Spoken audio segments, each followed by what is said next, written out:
Dollar. Dirt and money, no soul. Had to go and get it, ain't no time to kick it. Got a stack and flip for my foes. Dollar. Please tell me you can hear me. Don't turn your back and don't neglect me. Just let me know if you need me. Dollar. Let me watch out for my partners. Keep my money long, get my team strong. Let me run away from my problems.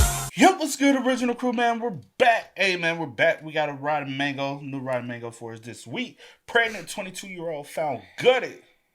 Mom, stepfather, sister, and fiance all arrested with different stories. Whoa. Oh, this gets deep. I didn't even see that second part. Did you? The other day when you... I just seen that first part. I did, and I was like, what in the world? Mom, stepfather, Sister and fiance all arrested? Damn. All right. Hey, make sure y'all check out the links in the description box. Down below. You already know where to go. If you want the first part, you got to do it. Check out down below. Also, if you enjoyed today's video, lock it in with a thumbs up. If you're new here, you haven't already, hit the subscribe button, man. Join the family, join the fun. Also, always shout out to the comment of the day. We appreciate y'all. Definitely do. I gotta get some more comments, man. I gotta go fishing for the comments.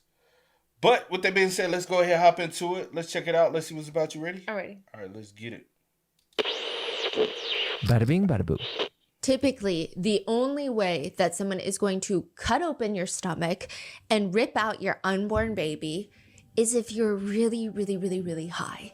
Welcome to a C-section. It is a highly orchestrated procedure. You've got to come in a few hours in advance before the scheduled C-section, or sometimes it is an emergency, but they will stick you with an IV.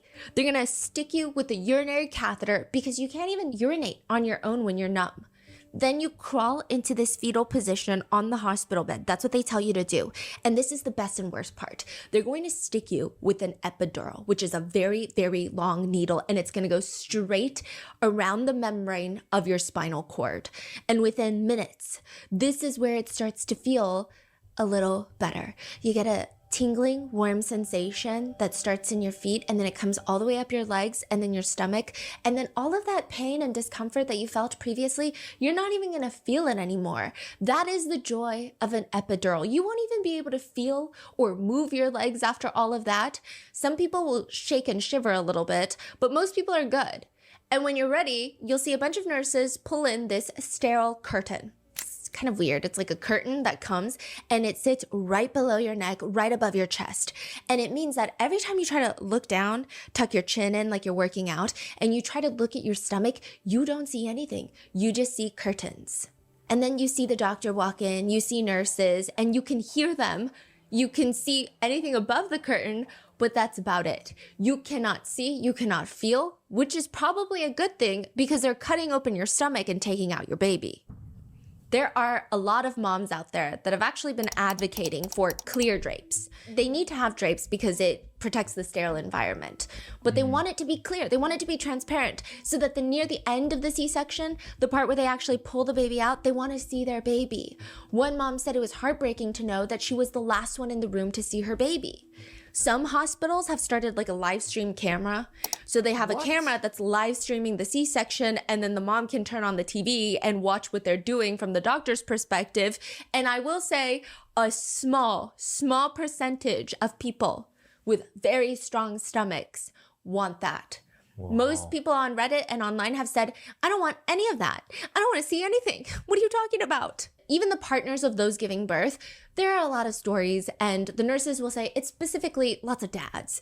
Dads who are allowed to stay seated next to their partner's head, behind the drapes. They're there to provide support. I know, they're the dad of the baby. No one cares when mom is giving birth, okay? They're nobody. They're told to just do two things. You're here for two things. Provide support for your partner, and since your partner doesn't want you to, and there's no reason for you to, trust me, sit in the dad chair and don't get up. That's what nurses tell the dad.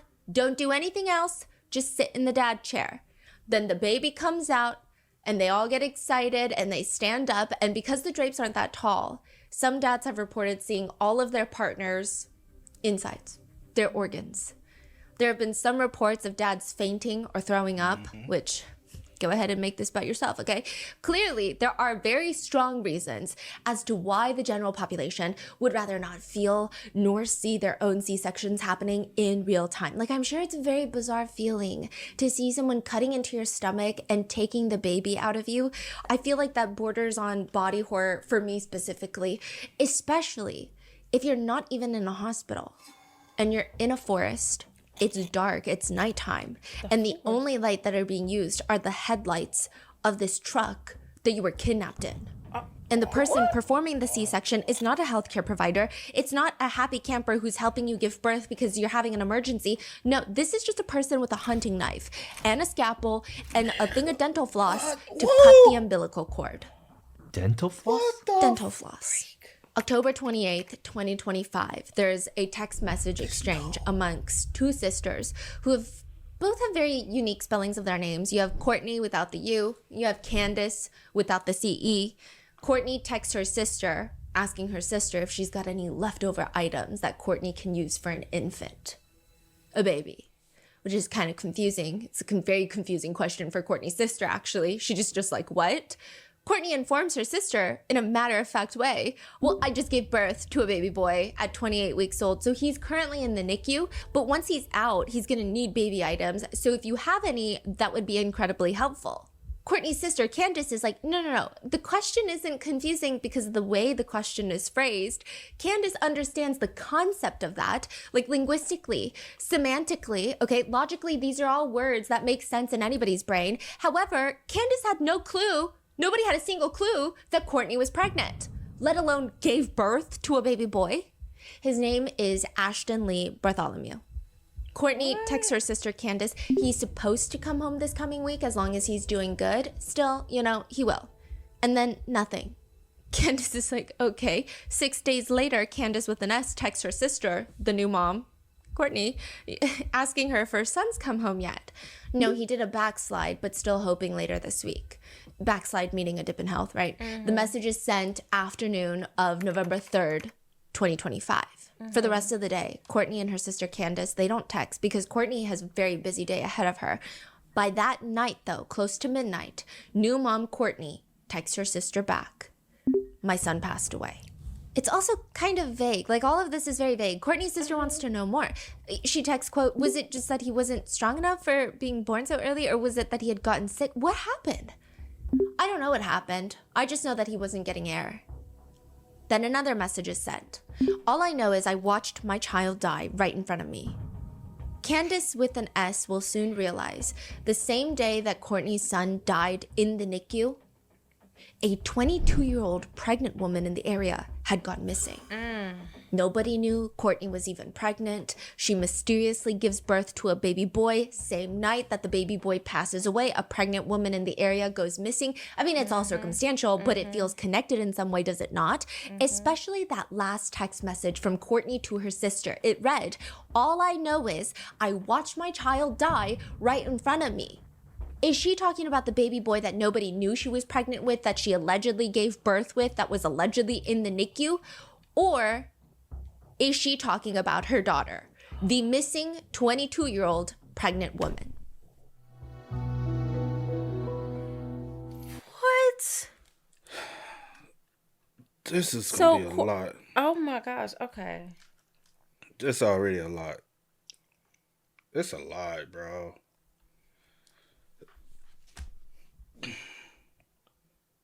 So Rebecca is missing, which is Courtney's daughter. That's what I just gathered. And Rebecca is pregnant. Rebecca, yeah. But she told her family that she had a baby on the way. Well, had a baby in 28 weeks. And he's shouldn't they also know Rebecca's pregnant? You catch my drift? Yes, I catch it. I caught it. Or is she thinking, where we at? See, what state are we at? She hasn't said it, but if you had to guess. I have no clue, babes. There's some Ohio or Florida ass shit. I can see West Virginia. There's some bottom woods type shit. Okay. How I gotta know where we at. We would like to thank today's sponsors who have made it possible for Rotten Mango to support Rebecca Park's GoFundMe for her surviving children. Links are going to be in the description. This episode's partnerships have also made it. She's 22. but her surviving She has 2 other kids. at 22. She was pregnant. That was on her her third. Yeah. That's what I gathered on the board. At 22. Yes, babe. Me for her surviving children. Links are going to be in the description. This episode's partnerships have also made it possible to support Rotten Mango's growing team, and we'd also like to thank you guys for your continued support. Oh, Stephanie, you fucked up. You done got me all kind of wow with the board. So Courtney, the mom, already has 2 kids, which is Rebecca and Kimberly. Mm-hmm. But Rebecca's pregnant with her 3rd child by a 43-year-old. Yeah, his name is Richard. He's 43. He is older than your fucking mama. Yep, I gathered that earlier, and I was like, what in the world? But yeah. And Kimberly got a daughter. Oh, shit. And we got Bradley. Oh, As always, full show notes are available at rottenmangopodcast.com. A few really big disclaimers. This case deals with 3rd trimester pregnancy loss, alleged grooming, torture, as well as infertility. So please take care and please take breaks if you need to. On a smaller note, statements and quotes may be condensed for brevity. All the information is from court documents and publicly available information. If any netizen comment or speculation is unconfirmed, we will be sure to clarify it. Though almost everything mentioned has been pulled from legal documents and are the reported facts of the case according to authorities. So with that being said, we've got the wall back. The wall is back because this case there's too many people and all of the relations are very important. And I didn't want to just say, oh, this is her mom and she's connected to her in this way and that way and then connected to this person. So here is the wall. We've got Courtney right here. This is Courtney Bartholomew. She's a very important person. Her sister Candace is the one that she was texting. And then you've got Courtney Bartholomew's husband, Bradley Bartholomew. And then you have her 2 daughters, Rebecca Park, as well as Kimberly Park. Now, with this, I do want to mention that neither of them are Bradley's biological children, and they're really only just Courtney's biological children. Stephanie Park is the woman that raised both of them. She raised Rebecca since she was 1 year old. She is really the true mother of Rebecca Park and Kimberly Park. I see. The but biological Courtney mom? is still in their lives? So the bio mom, Courtney, only came back into Rebecca's life maybe about 4 years ago. When Rebecca turned 18, she decided to reach out to her bio mom and they reconnected. Okay. So I don't know if maybe biomom can get too lengthy every time I try to show the connection. I know a lot of people are like, well, then don't call Courtney Rebecca's mom, which she's not. She's undeserving of the title. But I do think in this case, it's a double-edged sword because I think to point out the biological relation also shows you the intensity of the crime that's been committed by all parties. It showcases like, okay, this is not stranger to stranger or acquaintance to acquaintance type crime. This is there's a lot of interpersonal relations. So it's kind of tricky of like how to exactly describe Courtney in relation to Rebecca and to Kimberly. Also, Rebecca typically goes by Becca. Okay. So with that being said, we're just going to get into it. There are a few posts on Reddit where the original posters have decided to be fully transparent with the internet. One post reads, I am obsessed with my ex-girlfriend's new girlfriend and I can't stop stalking her. I dated a guy for 10 months last year. He broke up with me and I took it really, really, really hard. She states that after she's broken up with, they were both post-grad, he goes on winter break and then he meets her, the new girlfriend. I think they must have met a few days after our breakup on a ski trip he went on with the college. In February, I stalked his Venmo and I found him and the new girl paying each other for things. I looked her up on Instagram, Facebook, and this girl was everything I was not. She was gorgeous, social, and it made me feel like shit. I figured it was a rebound, but here they are, together 7 months later, post-grad, doing a long-distance relationship. What I don't understand is why he doesn't seem to care about me at all. We were so happy at one point, and he helped me through a lot of problems. I kept texting him and texting him and texting him this spring, hoping that he would just give me a sign of life. He stopped responding to me altogether. I feel incredibly abandoned. I keep blocking and unblocking them on social media. Whenever I see her post something with him, it sends me into this downward spiral. But I have this odd fascination with her. I stalk her pages daily looking for new pictures. I wonder what she's like. I wonder what they're like together. I wonder what she has that I don't have. I wish I was her. I wish she would talk to me.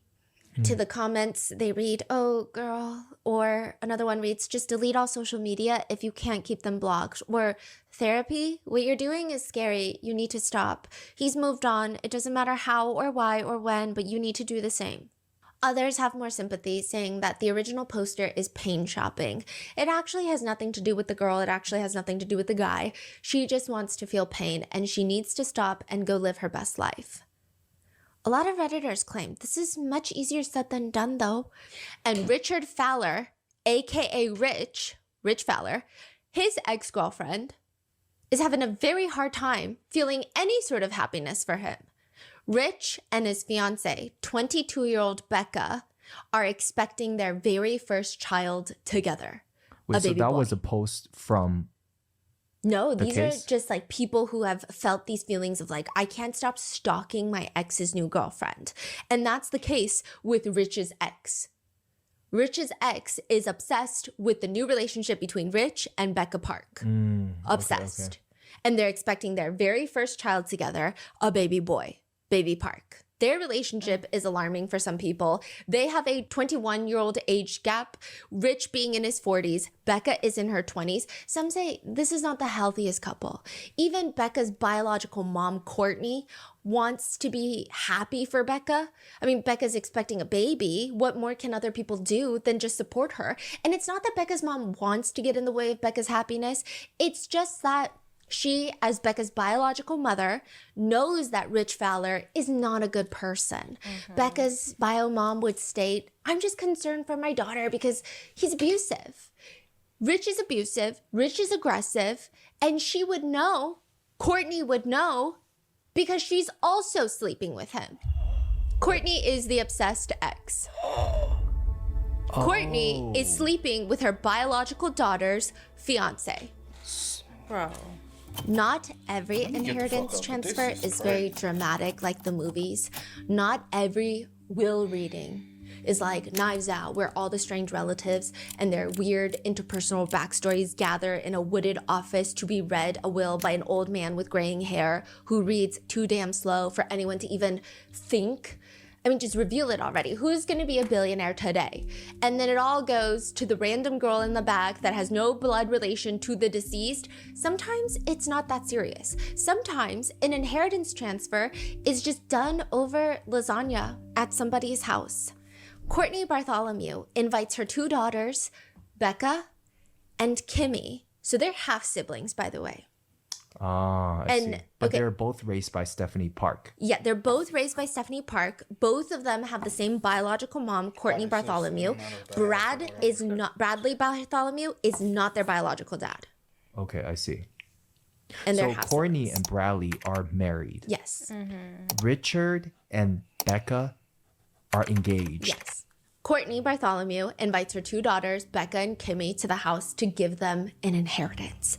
This is money from when Courtney's mom passed away. She left money for her granddaughters. But first, they have to eat the dinner. It's a personal lasagna pan. Hell no. Everything about this dinner is odd. Okay, maybe it is even stranger than Knives Out. Firstly, Courtney and her daughters are very tense. They never really get along. They never really do family dinners. There's tense energy. But on top of that, Courtney's husband, Bradley Bartholomew, the daughters hate him. So he's hiding in the truck outside. I don't even know if he's hiding well. That makes the whole thing even creepier and more tense, and the daughters really don't like him.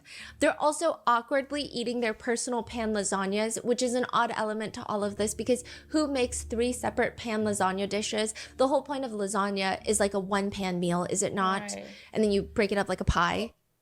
Unless you went and got like them Stouffer joints, them little joints. She probably can't make a real lasagna, so she gets the little joints from the store. Okay, you could have got the larger Family one. size, right? Yeah. It's True. still strange. True. I'm not saying it's not. I'm just wondering maybe she did that. Maybe they were on sale. Buy 3 get 1 free. But I guess this is a very special day for an inheritance.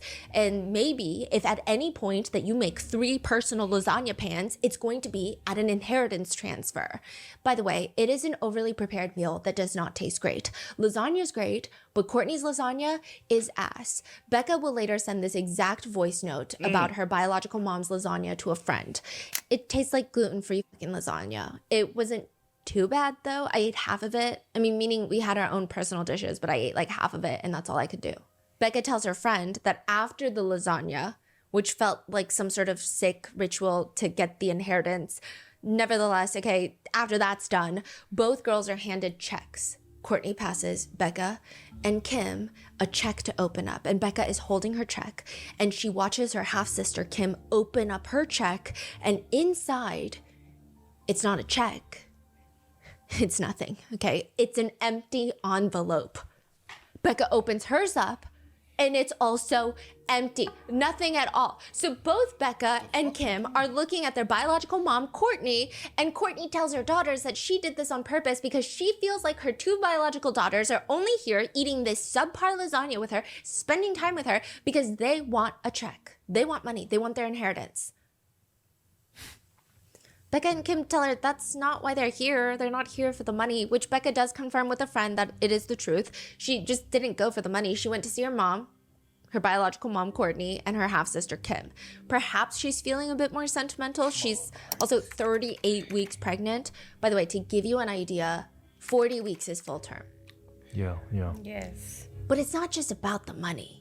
So once Courtney feels reassured that her biological daughters are not just here to get some money, she tells them, fine, I'll give you the money, but not today.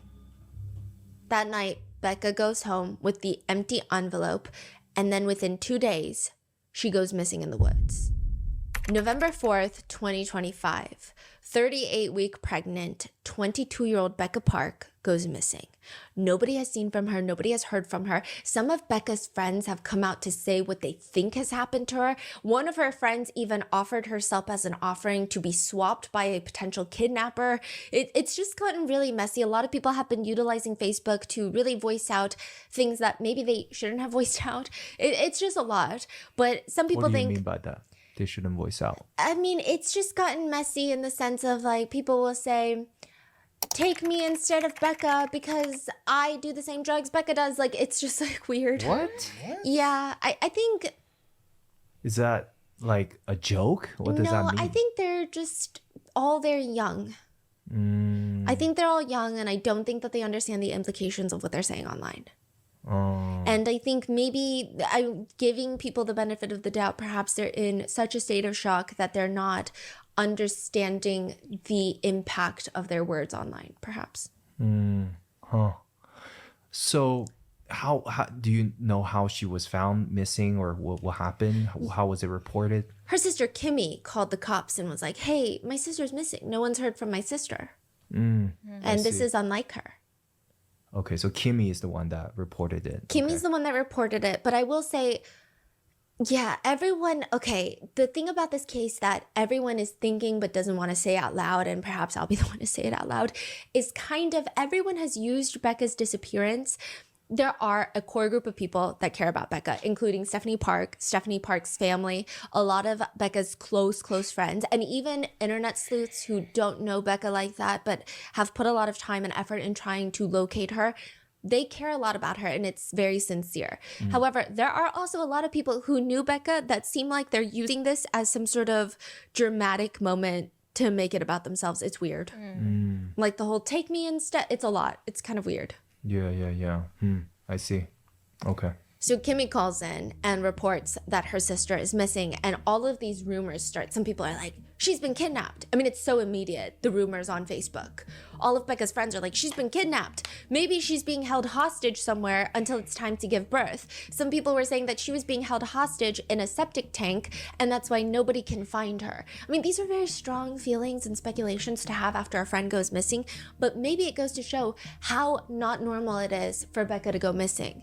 She's not going to run away. She didn't just disappear. She's 38 weeks pregnant. I mean, you can barely walk. My sister had 2 kids. You can barely walk quickly when you're that pregnant.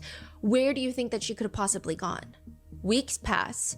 And at this point in the conversation, after the first week, the second week, the third week passed, the police still haven't found Becca. Nobody has confessed. Nobody knows what's happened. I mean, keep that in mind for later, okay? And the longer the time progresses that Becca isn't found, the more people start talking, which is unlike most cases. Usually, the longer it takes to find somebody, the case goes cold. In fact, with this case, nobody will stop talking. Everybody keeps talking, and they're talking too much. So let's run through the timeline. November 4th, 2025, Tuesday, 1 o'clock in the afternoon. 21-year-old Kimmy calls the police to report that her half-sister Becca is 38 weeks pregnant. She's about 2 weeks away from giving birth, and she's missing, okay? The Wexford County Sheriff's Office, they have about 26 sworn law enforcement officers in the main law enforcement division. 26, this is a small town. And about 3 of them are working on this case. So they're going to work the timeline backwards. They trace Becca's steps the few days before she goes missing, November 1st. That's lasagna day. That's weird lasagna inheritance dinner with her biological mom, Courtney, and her half-sister, Kim.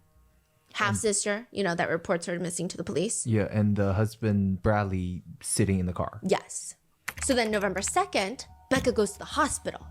Becca thinks she's in labor. She's not in labor. The hospital sends her back out. She's only 1 centimeter dilated, I think out of like 10 centimeters dilated. But it's very interesting. People say the timing of the hospital visit right after suspicious gluten-free, nasty-tasting lasagna is a little weird. Goes to the hospital sends her back home. November 3rd, 1 day before she's called to be reported missing, Becca goes out to get ice cream and run errands with her bio mom, Courtney. She disappears November 3rd that night. Oh. She's only reported missing the day after on November 4th. But really, the last time anybody's seen her is November 3rd. And so everybody's got a different story of the last few days before Becca goes missing. And I will say, the more frequently someone or anyone involved with this case opens their mouths to talk, the more suspicious each one of them seems. Obviously, with a case like this, everybody knows the statistics. The statistics are much higher for a pregnant woman to be abused by her partner. Becca's partner, Rich, who is basically double her age and is also having an affair with Becca's biological mom, he's a very shady guy. I mean, that's putting it very lightly. He also deals with meth. Okay? The police are definitely looking at him. But also, to the last people who saw Becca alive, Deputy Reed is talking to the biological mom, Courtney. You were one of the last people to see Becca alive. Courtney doesn't disagree. She's like, yeah, she was. You know, she was probably with Becca until maybe like 8:30 p.m. the night before. She picked up Becca from Becca and Rich's house to go get ice cream at Culver's, which is surprisingly an underrated spot for ice cream. Then Courtney states that Becca was interested in getting Tide Pods. They gotta go run errands to buy Tide Pods. Target, Walmart, Kroger, Ralph's, where to get Tide Pods? Bio mom Courtney is like, well, I had Tide Pods. So rather than going to the store to get some Tide Pods, as one would very naturally do, Courtney decides to drive Becca back to her house to go into her laundry room and fetch out some Tide Pods. Maybe she's a Tide Pod hoarder. Maybe there was a sale at Costco. Maybe she didn't want to disrupt the supply chain. I don't know why. Courtney is like, here, just take my Tide Pods. I mean, Tide Pods aren't even a thing that really expire. It's weird. Was there anything eventful that happened that day?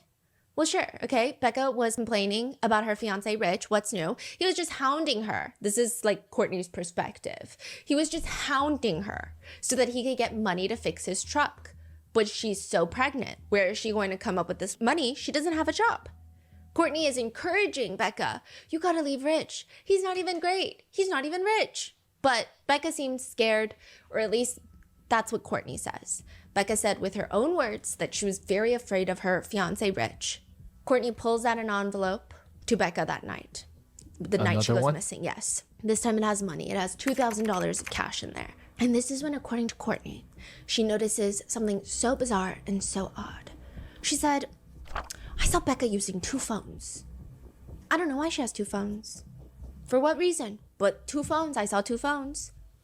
I imagine. So this is yes. like a investigation from the police. Yeah. That's from their report. Mm-hmm. Okay. I mean, I imagine she states in a conspiratorial way, as she seems to do in lots of interviews, that she had gone into the house to get laundry soap, Tide Pods. Becca's outside, and when she brings them outside, quote, I noticed that she had deleted something. Courtney doesn't know what, nor does she know which phone she was deleting stuff off of. Anywho, don't ask questions. Courtney's like, moving on in the interview. She's just like, okay, well, I saw her delete something. And then all of a sudden, a mysterious black SUV with tinted windows pulls up. How do we know it's a mysterious black SUV with tinted windows? We don't know, other than the fact that Courtney is telling us this information. And it's a Chevy. How do we know that? Courtney told us that. She could just tell it's a Chevy. And then it pulls up rather dramatically. She can't even see who's driving inside the car. And Becca tells her, this is something I have to do. What does that mean? Courtney says she doesn't ask further questions. She doesn't press Becca on why she's being so cryptic because she doesn't want to push Becca away. She just watches as her pregnant daughter gets into the passenger seat of this black SUV, Mystery, and then they drive off. There is this brief idea, Courtney says she had, where she was like, oh, I know. I'm going to get Bradley, my husband, who my biological daughter despises, to get in his car and follow the black SUV. But then Courtney decided, no. Because if Becca ever finds out that we followed her, she would be so mad. Which one would imagine that if you feel the urge or the inkling to follow a black SUV, that you're suspicious enough to go chase after it. That's a pretty alarming thing. Like, you've got to have a very strong feeling about this SUV. But Courtney does not act. She does not call the police. She doesn't do anything. She just goes to sleep, and she realizes the next morning Becca had never gone home. The next morning, November 4th, everyone knows that Becca hasn't gone home. She's pregnant, and she's missing. Courtney says she gets a text message from her other daughter, Kim, Becca's half-sister. It's just coordinates. What do you mean it's just coordinates? Coordinates. Kim tells her mom, this is where Becca's phone is. Courtney types it into her maps, starts walking, and it leads her right. So this is when they are like, where's Becca? Where's Becca? And Kim just sends a coordinate. That's it. Yeah. She has her Find My iPhone? Mm-hmm. Okay. And it leads Courtney and her husband, Bradley, straight to a phone. Becca's phone. But no Becca. Where was it? In the woods behind their house. They live on the edge of Manistee National Forest. Okay. In Michigan. Like really close by? Yeah, I mean, you could pretty much walk into the national forest from their backyard. The national forest is not like the vibe of Yosemite or like Yellowstone. It's just like lots of densely wooded areas. And there are trails, but they don't live on the side where there's a lot of tourist groups and lots of scenic trails. So just think like densely packed woods. Okay. The police now have that phone, and they know that Becca wasn't using it to coordinate with some black SUV Uber driver or any sort of black SUV driving friend or anybody. There's nothing on that phone. So that means that this SUV driver just materialized out of thin air to take her on to a mysterious location. It doesn't make any sense. The biological mom, Courtney, tells the officer, well, that's because, like I said, she had 2 phones, maybe 3. So she could have been using her other phones to coordinate with the SUV driver to get picked up from my house that night. The police are confused by all of this. How would Kim have the coordinates to Becca's phone, and why was Becca's phone found behind Courtney's house if she was picked up in a black van? Yeah. It doesn't make any sense. Courtney responds, I don't fucking know. Courtney Bartholomew is a woman whose explanations defy logic. She just has a tendency to say things. They kind of make sense if you decide to completely disregard any signals coming from your prefrontal cortex. But if you just think about it for a moment longer, it starts sounding weird. Courtney says before Becca is whipped away in a scary big black van, they were just having a normal bio mom daughter date. Like any good mother who is rarely present in her daughter's life until recently, 4 years ago, Courtney has this ingenious idea. She's like, I'm gonna plan you a baby shower for your baby, your son that's about to be born. However, she tells the police Becca was not interested. She said that CPS was gonna come and take her baby. Do you see why that's weird? Because your baby's not born when you have a baby shower.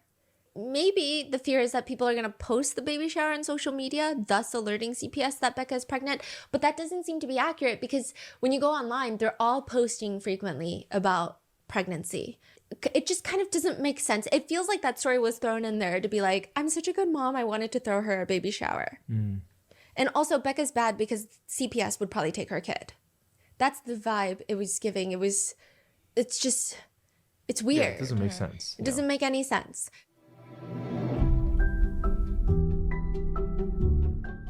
Now, Courtney thinks specifically if she had to put her money on it, if she had to think about who had something to do with Becca going missing, it's probably a guy named Mike and a woman named Ashley. Who the hell are Mike and Ashley? Courtney says they were the ones that were going to help Becca run away from Richard. She could be in hiding right now.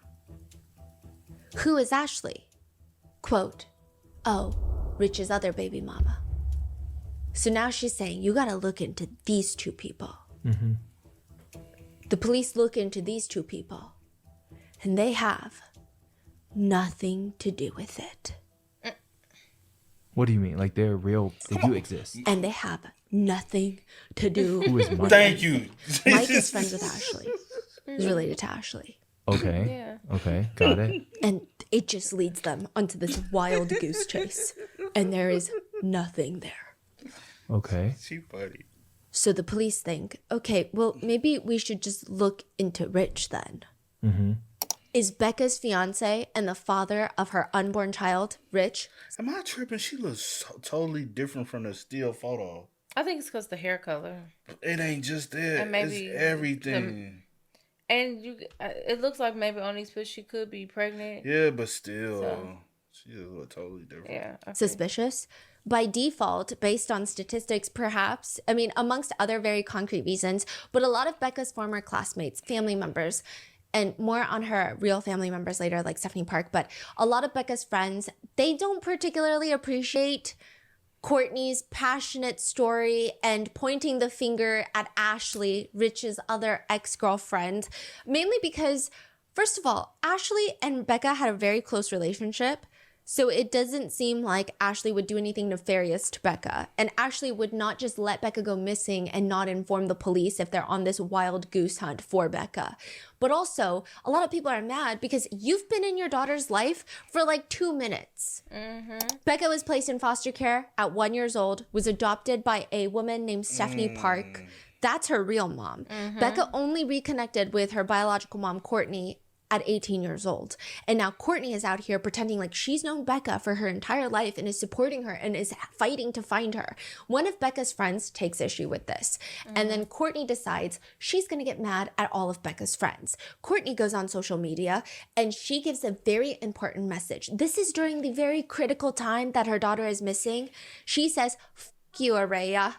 Araya is Becca's friend who has been trying to figure out what happened to Becca and has naturally become pretty suspicious of Courtney because none of her stories are making sense. She's got 2 phones. She's got 3 phones. She didn't want a baby shower. It's just a whole bunch of nonsense that's coming out of Courtney. Courtney responds by going on live and screaming, 1, they have searched my property. 2, I didn't touch my fucking daughter. And 3, we already know the fucking info that you're fucking telling us, Araya. Bradley, the husband, chimes in. And we got fucking cameras watching the fucking road, you dumb bitch. What did Aria before this? That Courtney is suspicious, that Courtney doesn't want the cops to search her house. And these are all happening on Facebook. Yeah. And then Courtney look goes like back to Facebook screaming, people. so you better fucking watch it. Rusty is Araya's dad. Rusty, you better get your fucking child under control because she's taking a mother's pain and turning it into a goddamn circus.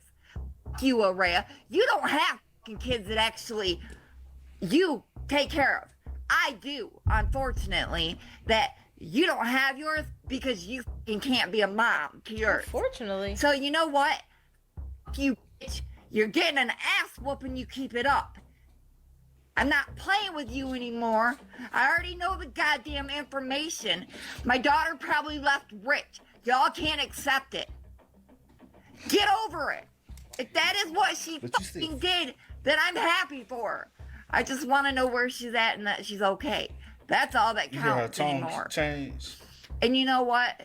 You ever fucking say, I laid a hand on my pregnant daughter, Araya, so help me fucking God. You will not like me, bitch. Don't play with me.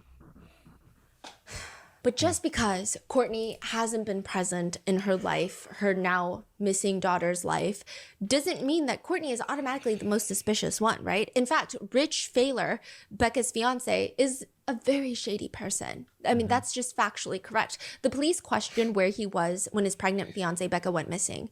And he explains from the top that the day that she vanished, her stomach had been hurting all morning. So it was lasagna inheritance day, hospital day, and then the next day, her stomach is still hurting a lot. She's not feeling good. So they spent the entire day laying in bed and watching movies. She wasn't talking to anyone. She wasn't texting anyone. I mean, she wasn't texting anyone particularly who drives a big black SUV, a Chevy SUV with tinted windows. But what does Rich know? Rich doesn't know a lot of things. Rich says he had no clue that Becca was even going to Courtney's house. He thought that they were just gonna go get ice cream at Culver's because that's what Becca was craving. When Courtney comes to pick Becca up around dinner time, he says, Becca gave me a hug. We gave each other a kiss, what normal couples would do when somebody's leaving. She said, give her about an hour and a half to 2 hours and then she'd be back. But then he falls asleep 45 minutes later after she leaves. He wakes up at 1 a.m. He tries to call Becca, trying to figure out where she is, but she's not picking up.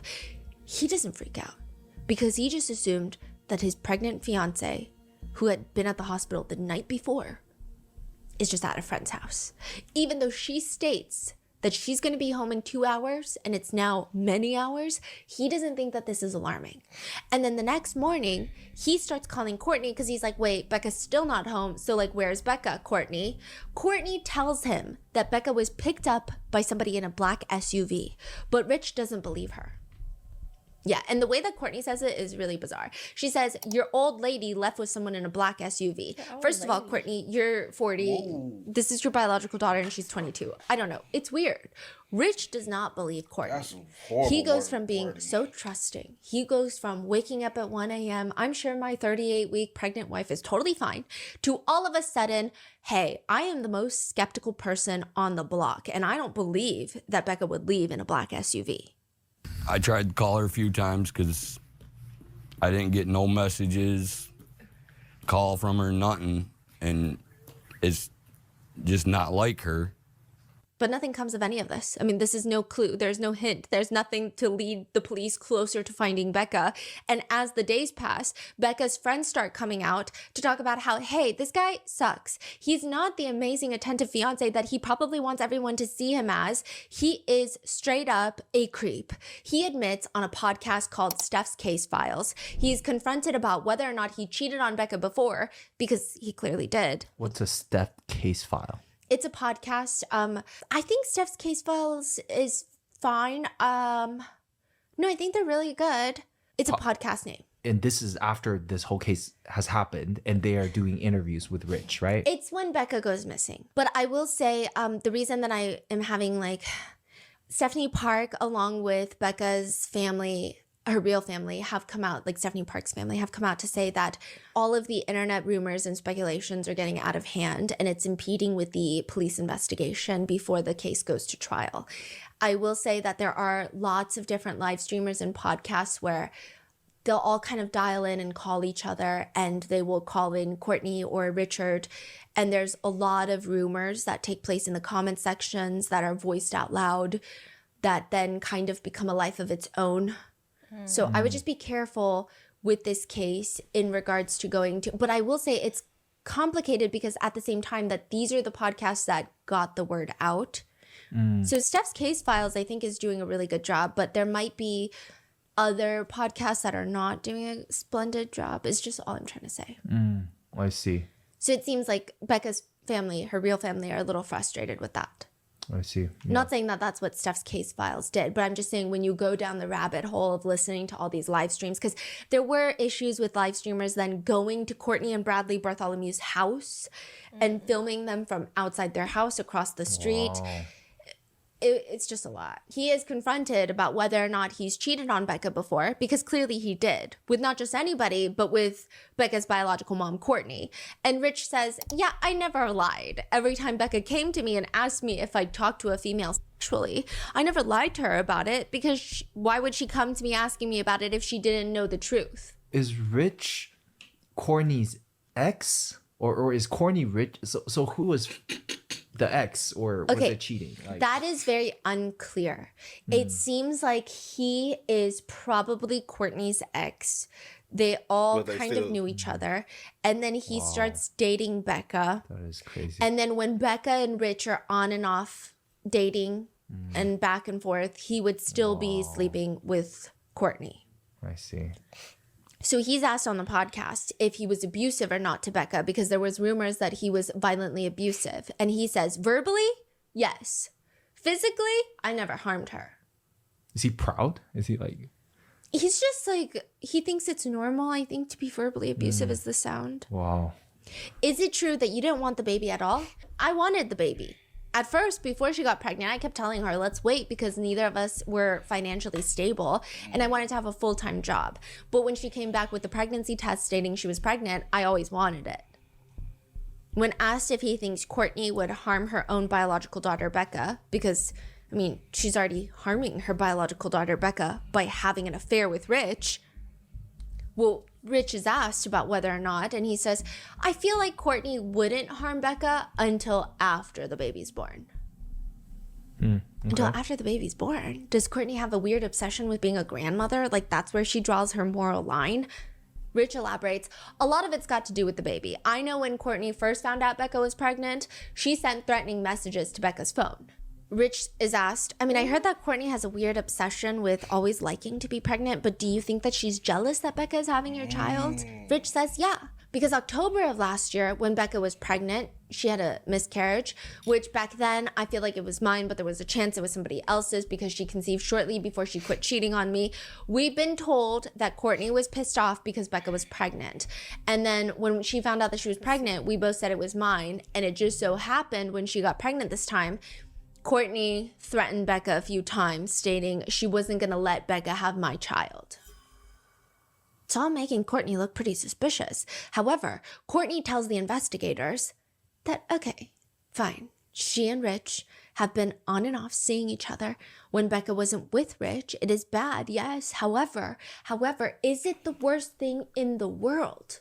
No, not compared to what Rich does. Courtney is explaining to the officer, like she said, Becca and Rich are not the most stable couple that she has ever witnessed. They're on and off again. And one time earlier in 2025, when they were in their off period, which is a shame, but while they were broken up, Courtney decides the best way to comfort her daughter Becca is to sleep with Rich again. That's not how she puts it though. She just states that they start dating. And it was evidently very serious because she decides that she is going to go through the logistics of divorcing her husband, Bradley. But then she gets pregnant and she doesn't know if it's Rich's baby or Bradley's baby. Wait, when? What? This is earlier in 2025. But that's not the baby that she was telling her sister about, No, right? no. Okay. So she says that she got pregnant and she didn't know whose baby it was. And because there was a chance that it could be her husband Bradley's, she decided to just stay with Bradley. That's just the plan. She's going to stay married. It's not like she can just ask her stomach, who's your dad? Although I do think that Courtney would be the type to try. She's like diagnosed with the terminal illness of stupidity. I don't know how else to put it. Okay, she decides to put her family first, stay with Bradley. She's no longer going to get a divorce. And Rich is going to go then resume his relationship with Becca. However, everyone is on board except Courtney says Rich was not.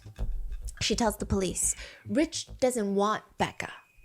He wants her, Courtney. God. He's so angered by the fact that he has Just to be weird with Becca shit, while bro. Becca's mom, Courtney, biological mom, just has a child who may or may not be his, that he breaks into Courtney's house to essay her, and that causes her to miscarry.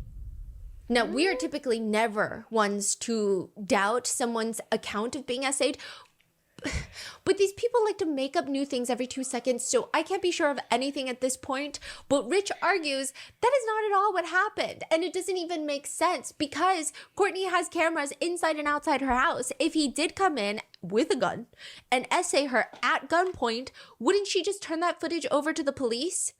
To which Courtney then argues, well, it's only a live feed. I don't have money for SD cards, so it doesn't actually record anything. I can only watch live.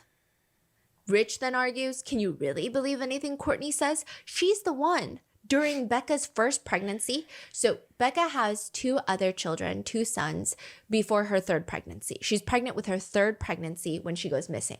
Okay. But she has 2 other sons, and they are now being raised by Stephanie Park. They were actually being raised by Stephanie Park even when Becca, before she had gone missing. How old are they? Do we know? It's like, they're like 1 and 3, I believe.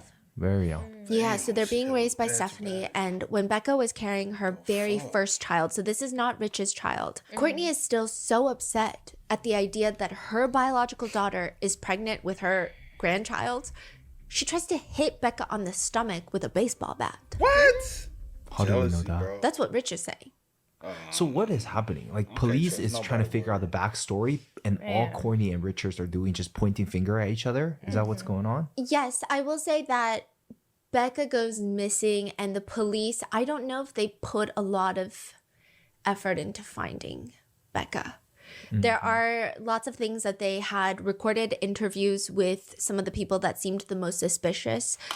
Those interviews have not been released, but in an affidavit, their conversations were recounted in the legal document.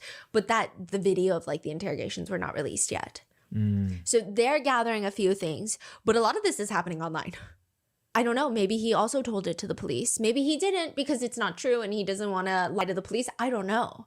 But now in Steph's Case Files, the podcast, Rich asked basically if Courtney did want Becca's baby, her grandson.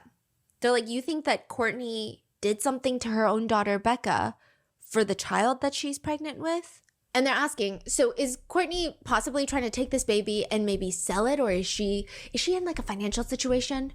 Or would she be trying to keep this baby herself? I don't know. I'm speculating, but I can't help it. But also, I'll say this.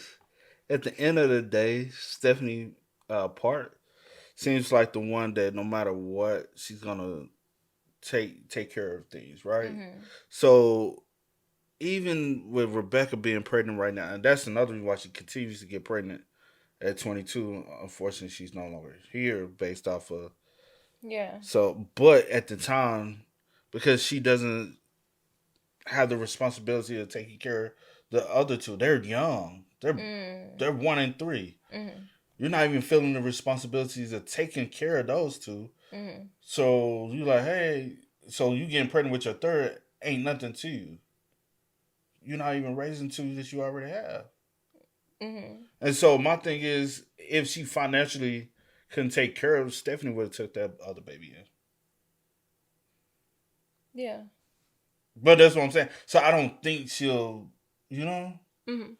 That's what I'm trying to go to. Rich responds, it could go either way.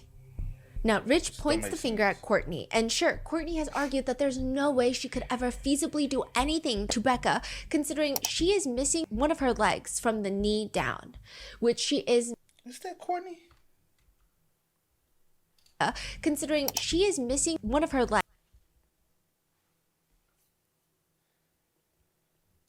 from the knee down, which she is missing. It is believed that she did use a prosthetic previously, but according to internet rumors, and again, these are rumors, I don't even know if they're verified, okay? She got her prosthetic taken away because she took off her prosthetic and then tried to hit some police officers with it. I don't know how accurate any of this is. However, that's the allegation online, but I do know she is missing one of her legs from the knee down. She does use crutches and she does use a wheelchair. Huh. But Rich says that's not a valid alibi. He says, I've seen Courtney and her husband Bradley go at it, and quote, I mean, it'll go both ways. There's times Bradley would overpower her and times she would overpower Brad. So this becomes like a battle of the who's the least trustworthy person. We are in a shitty situation, especially when you factor in Rich's criminal history. He has multiple charges against him for SA against minors, against a child who is 13 to 15 years old, against an incapacitated victim. He has committed at least 5 sexual crimes, and he is on the sex offender registry. Wow. But Is that surprising? It's 100%. It's that surprising. How long has Richard and Rebecca even been?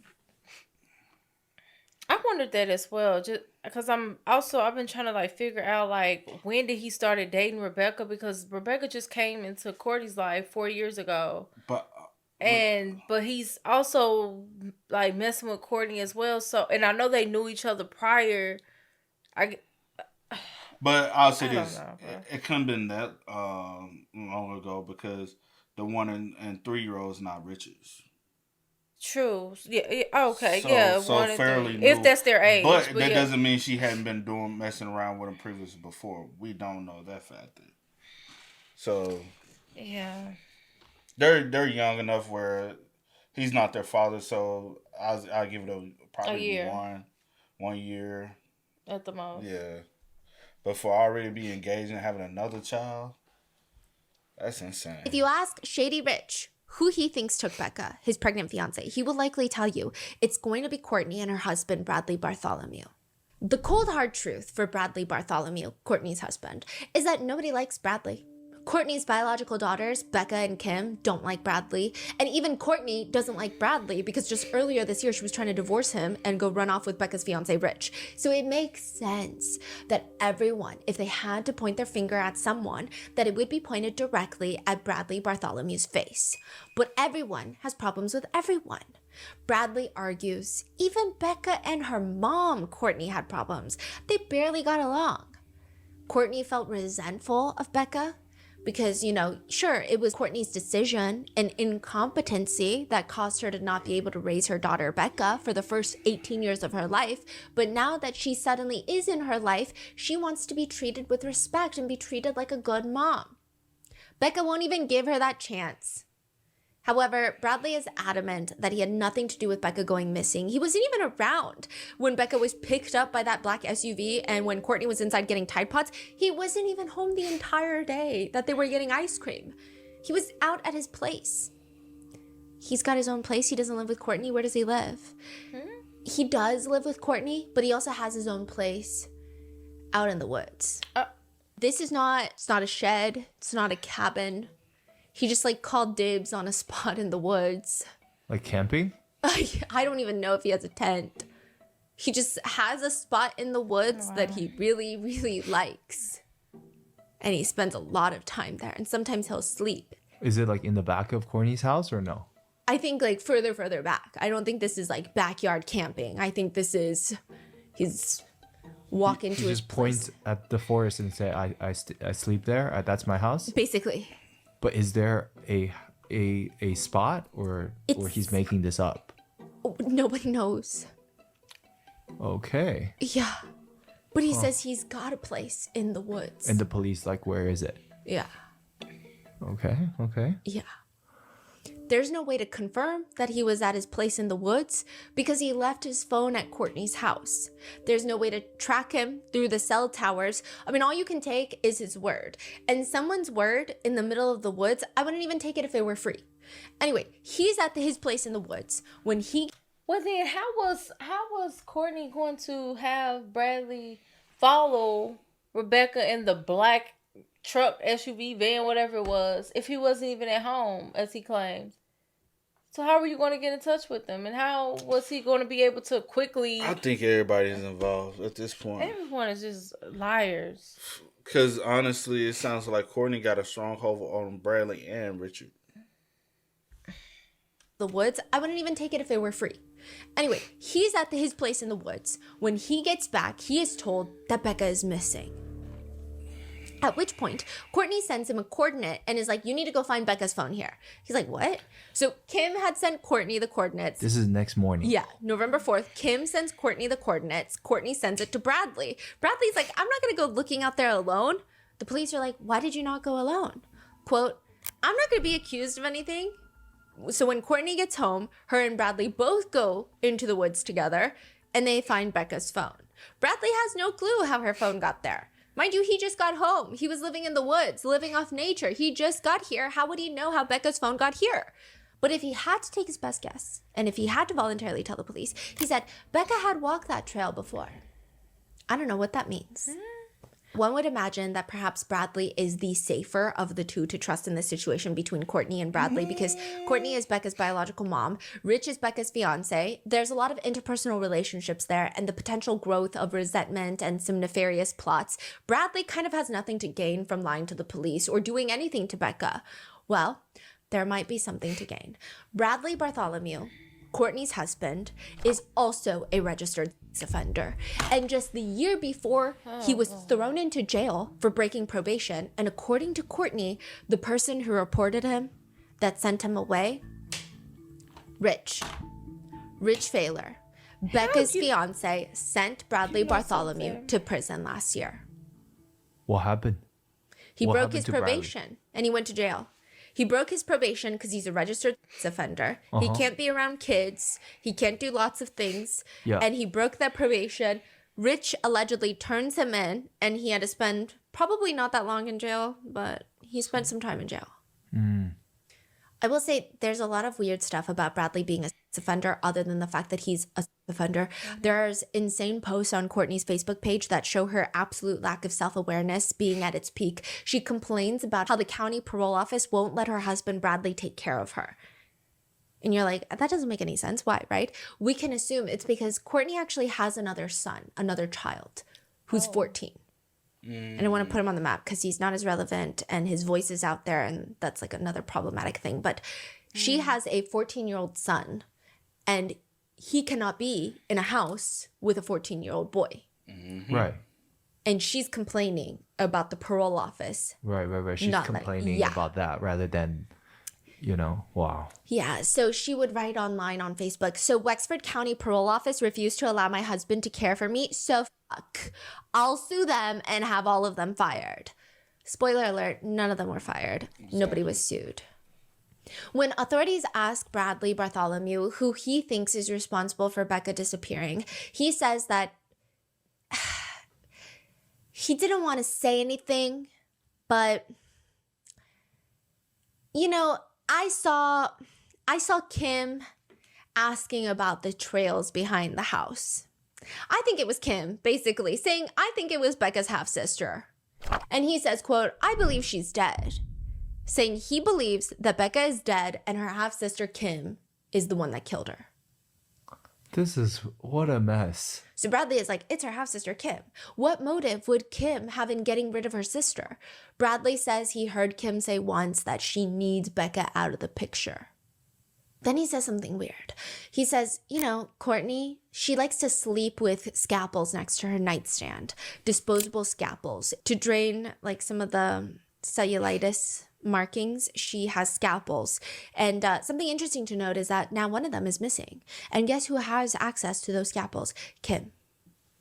There are a few ways to frame somebody for murder, and the easiest, simplest, fish brain one would just be take an item that belongs to the person that you're trying to frame and plant it at the scene of the crime. It's easy, it's simple, it's clean. November 25th, 2025. 3 weeks after Becca goes missing, civilians stumble upon her body in the Manistee National Forest. They find Becca, and they find what appeared to be remains, and when they walk up close, it was very clear that it belonged to a human and not animal remains. And it looked like someone didn't want Becca to be found. She was covered in leaves, and she appeared, quote, gutted.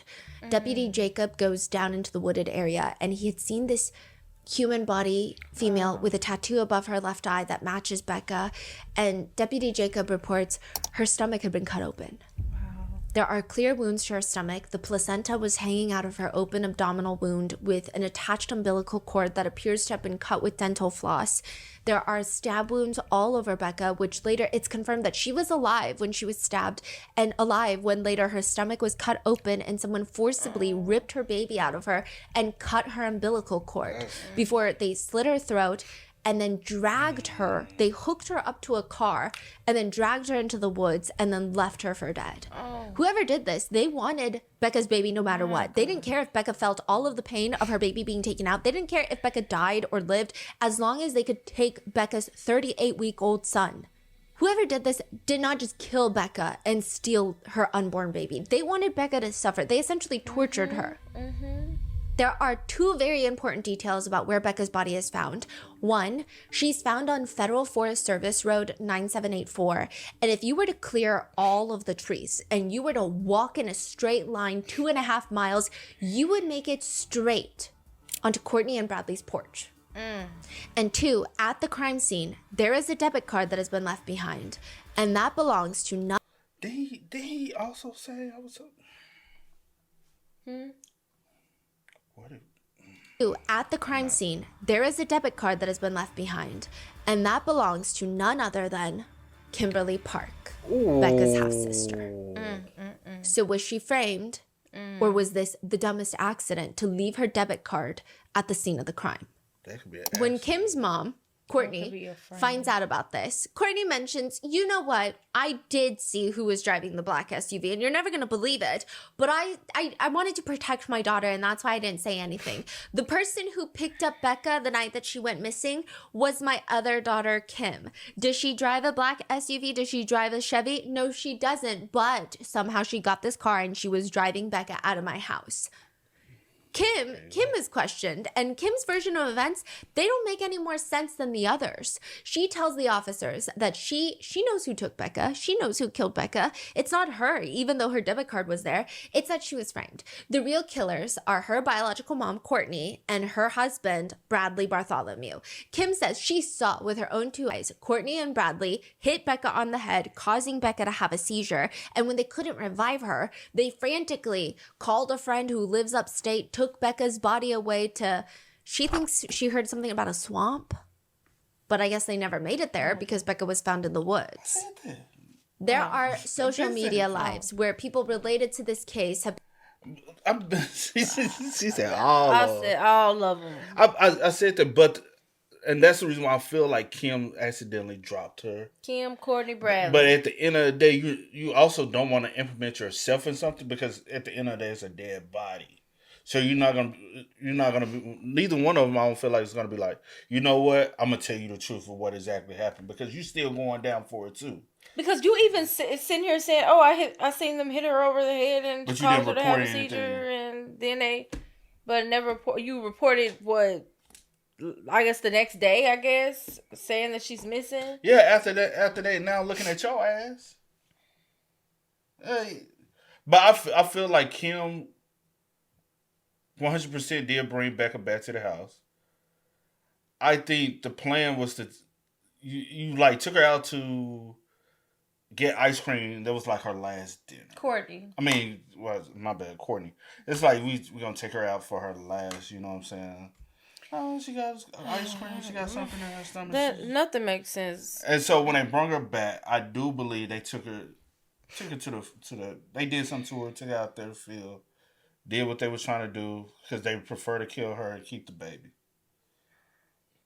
It just doesn't make sense, bro. But you already got a 14-year-old at the crib, bro. I guess you wanted you and Bradley to have a child together. Or was it because it's Richard's child and you like obsessed with Richard? Oh, facts. So where's the baby? Let's get back into it. Because the baby's missing. Let's get back into They found Courtney. I mean, yeah, Rebecca. They found. It's so many fucking names. My bad. I'm acting like man, because they found Becca. Got it open. Yeah. Nothing's there. Nothing's there. There are social media lives where people related to this case have been coming up, sharing information, lots of information. And at one point, someone who has spoken with Kim personally, Becca's half-sister, says on the podcast, I'm just going to paint the picture clear. This is on Steph's case files. And I don't care the repercussions. Courtney and Kimmy both talk about Becca like a dog. They say she's a whore, she's a slut. Kimmy's out here going around saying that she cares about her sister and misses her. Bullshit. I'm sorry, okay? So Kim's statement is that she was there that night? Yes. But I thought there was only Courtney and Rebecca. Yeah. But now she's saying I was there. And I saw them hit her on the head. There's like so many versions now. Exactly. Wow. And she's going around online talking about how much she misses her sister. Someone who's spoken with Kim allegedly says she's never liked her sister. She would call her sister Becca like all sorts of derogatory names. She doesn't care about her sister. Kim tells the officers that all of this is very complicated.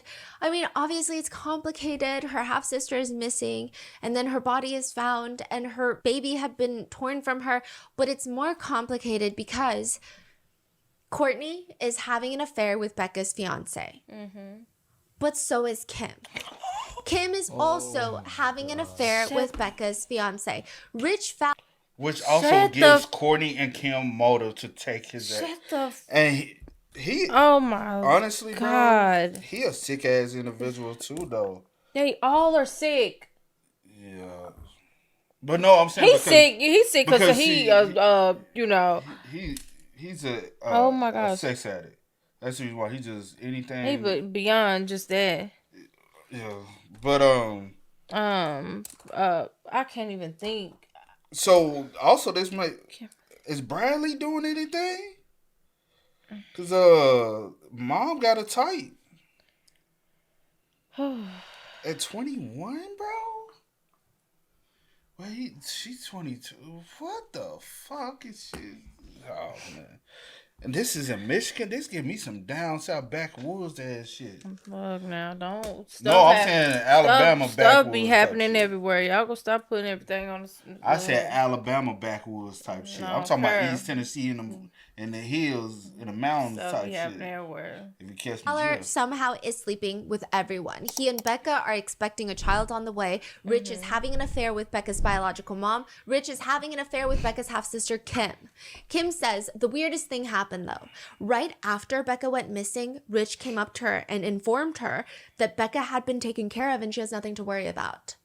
But while they tried to Everybody cut the lied. baby out of Becca, something went wrong. She's like, wait, what? Who's cutting the baby out of Becca?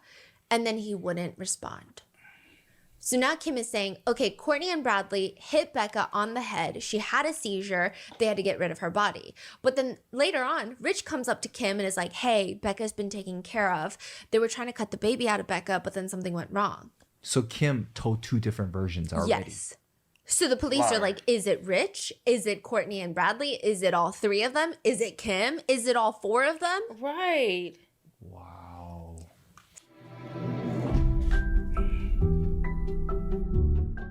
Stephanie Park is Becca's real mom. She is Becca's adoptive mom, but technically, Courtney is just a birther at this point. Stephanie Park is the woman that raised Becca and Kim since Becca was a little baby. Becca and Kim have Stephanie's last name. Stephanie says that she spent a good part of her life trying to shield the girls away from Courtney because just of how a negative experience and an influence that Courtney is. You know what? I wondered, does Stephanie knows Courtney? Like, personally, before all this? Does she... Because sometimes people close will adopt, you know what I'm saying? Because they're like, I you know? Be around.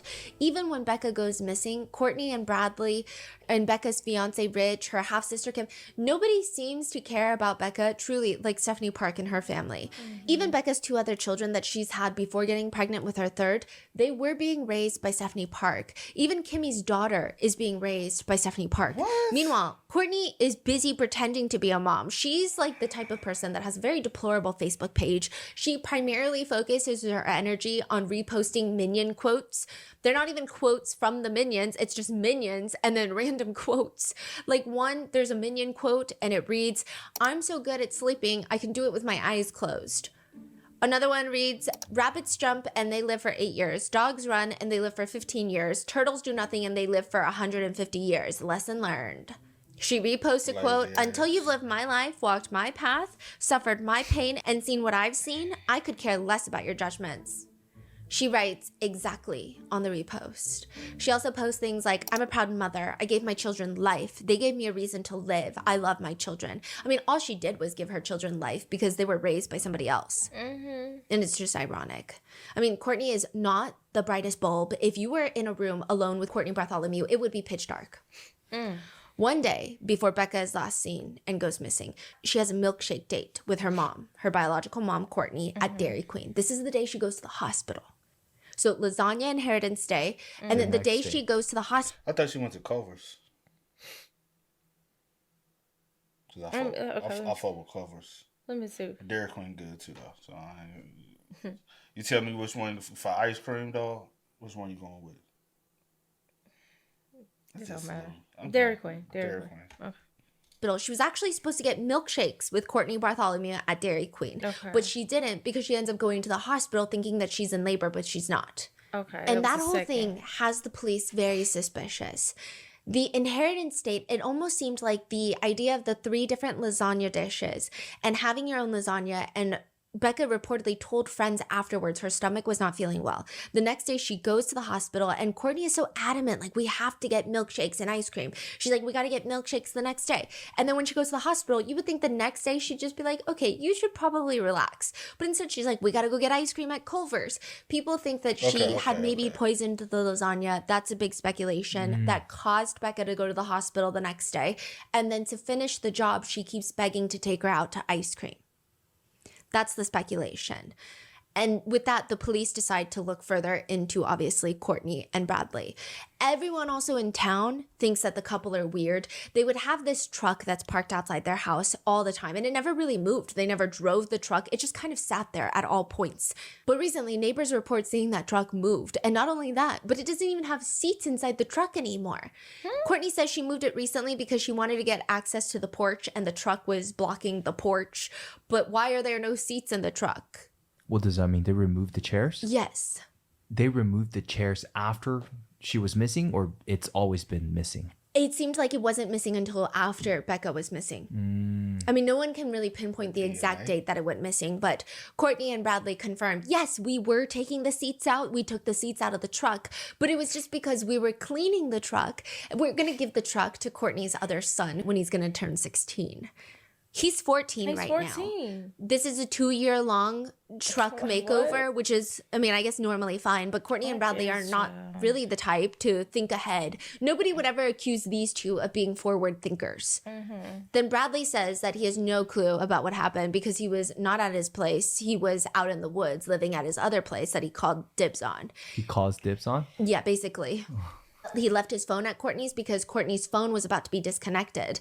And so he was going to let her use his phone because she wasn't paying for her phone. But when police look into it, there's multiple calls between Courtney's phone and Bradley's phone. So is she just calling herself? Or did you take your phone? Or maybe you didn't even go into the woods and you guys are calling each other. What for would you be calling each other? Would these be butt dials? I thought you weren't even there. I thought you didn't even have your phone. Are we to assume that Courtney's butt dialing nonstop? It's all very strange, isn't it? But Courtney thinks, no, it's not. In fact, she states she has an alibi, an airtight alibi. She couldn't have killed her daughter, Becca, because she was at home with her son. And there is an audio clip that she posts onto Facebook where she forces her 14-year-old son to say that he was with her that night. What does it sound like? Hey, just tell people we're with you? Yeah, and then he was like, so my mom was with me at this time, at this point, and we did this. Wow. But by this point, the police know what's going on, that Courtney and Bradley are lying, and they are not the brightest and greatest and hardly the smartest. Even when authorities come to execute search warrants on Courtney and Bradley's house, the day that Becca's body is discovered, Courtney and Bradley conveniently have a conversation that the officers just happen to be able to overhear. And we don't have direct quotes, but I imagine it goes something like this. Courtney turns to Bradley, glances over at the police. You know the seat covers in our truck? In the driveway? The truck in our driveway? I had to burn the seat covers in our truck. Why would you burn the seat covers in the truck? Because I spilled something on it. That makes sense. If I spilled juice on the seat covers, I would burn it too so we don't get ants or anything. Yeah, I burned it in a bonfire. Why are they saying that? because they want it to seem less suspicious that they burned it. It's like toddlers lying. They want to make it seem less And get on one suspicious that they accord. burned the seat covers for the truck, but they don't want to tell the police outright we burned the seat covers for the truck. So they're telling the police that they burned the seat covers for their truck. That's how I imagine it going down. I cannot say with certainty that this is the exact conversation, but we do know that while the police were around, they're having this fake conversation of like, why'd you burn the seat covers in the trunk? Oh, well, because I spilled something on it. There are messages of Courtney sending her two biological daughters pictures of an $18,000 check, which she claimed was the inheritance that was going to be split and divided and then given to both of them. So both of them were going to receive half of the $18,000 at the lasagna dinner, but there is no such thing as that $18,000 check. So I guess it was photoshopped or it was AI generated or something. These are just imaginary checks. So they decide to bring both of them in. The police were like, bring in Courtney, bring in Bradley. And the couple come back in for second questioning. Even this, Courtney's trying to be slick. She tells the officers, according to the affidavit, wasn't the first interview enough? They bring in Bradley, and because Becca's body is found, the officer tells him, this is a homicide investigation and there cannot be any more lies. Bradley admits, fine. I knew what was happening. My wife, Courtney, was going to get Becca and come to the house. I was there. I was at the house. She was going to come and get Tide Pods. I was at the house, but I lied. And I said that I was in the woods because I was alone with Courtney's son, who is 14 years old. And I'm a registered sex offender. And I can't be alone with Courtney's 14-year-old son because I can't be alone with children. That's why I lied to you guys. He says that when Courtney comes back alone to the house to pick up the Tide Pods, she tells him to go outside and clean up her car. There's blood on the dash. And he's like, blood? Courtney tells her husband that she got into a physical altercation with Rich and that there was blood on the dash. The dutiful, questionless, brainless husband, Bradley, goes out there and starts wiping the blood off the dash. But then he remembers that there was no blood on the floors or on the seats, just the dash. Like, he does point that out to the police. There was, however, paint spilled on the seat covers, which is why they burned it. Okay. What? So Bradley says that Courtney starts talking about how she and Rich did something horrible. What does that even mean? He's like, what do you mean? She won't elaborate. And then the news starts going around that Becca is missing. And Bradley, very slowly, maybe a little too slowly, starts putting two and two together very slowly. And then he's like, wait, I think they did something to Becca.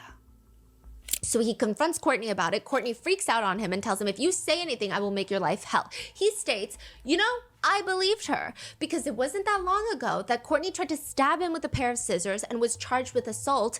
The case was ultimately dismissed, but still, he doesn't think that she's bluffing. She already tried to stab him with scissors previously. The only other thing that Bradley can tell the investigators, which he voluntarily told them, is that she's always talking to two people. What do you mean she's talking to two people all the time? I mean, I don't know. Neither of those two people are me, though. How do you know? I mean, she's always on her phone, click-clacking away, talking to Rich and to Kim. Becca's half-sister, and then Becca's fiance. He doesn't know what they're talking about, but they're always talking. How do you know they're always talking? They just are. He doesn't think that Courtney and Rich are still having an affair, though, because he says, quote, I just can't see them being together like that. They haven't talked in over 2 years.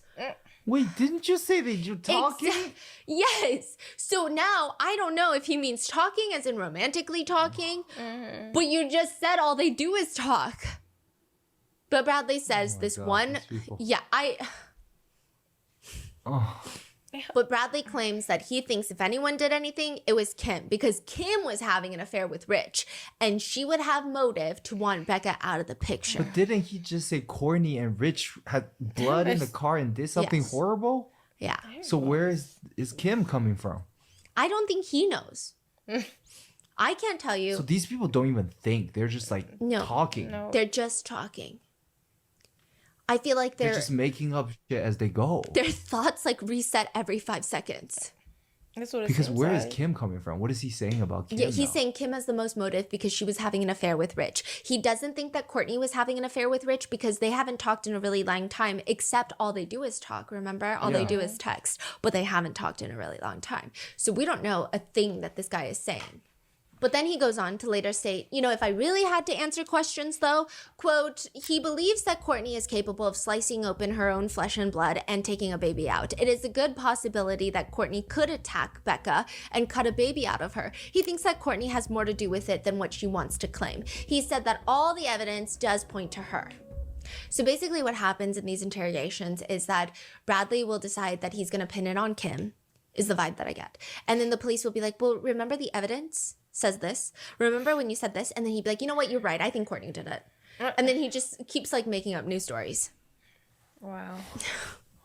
He's asked, well, what do you think happened?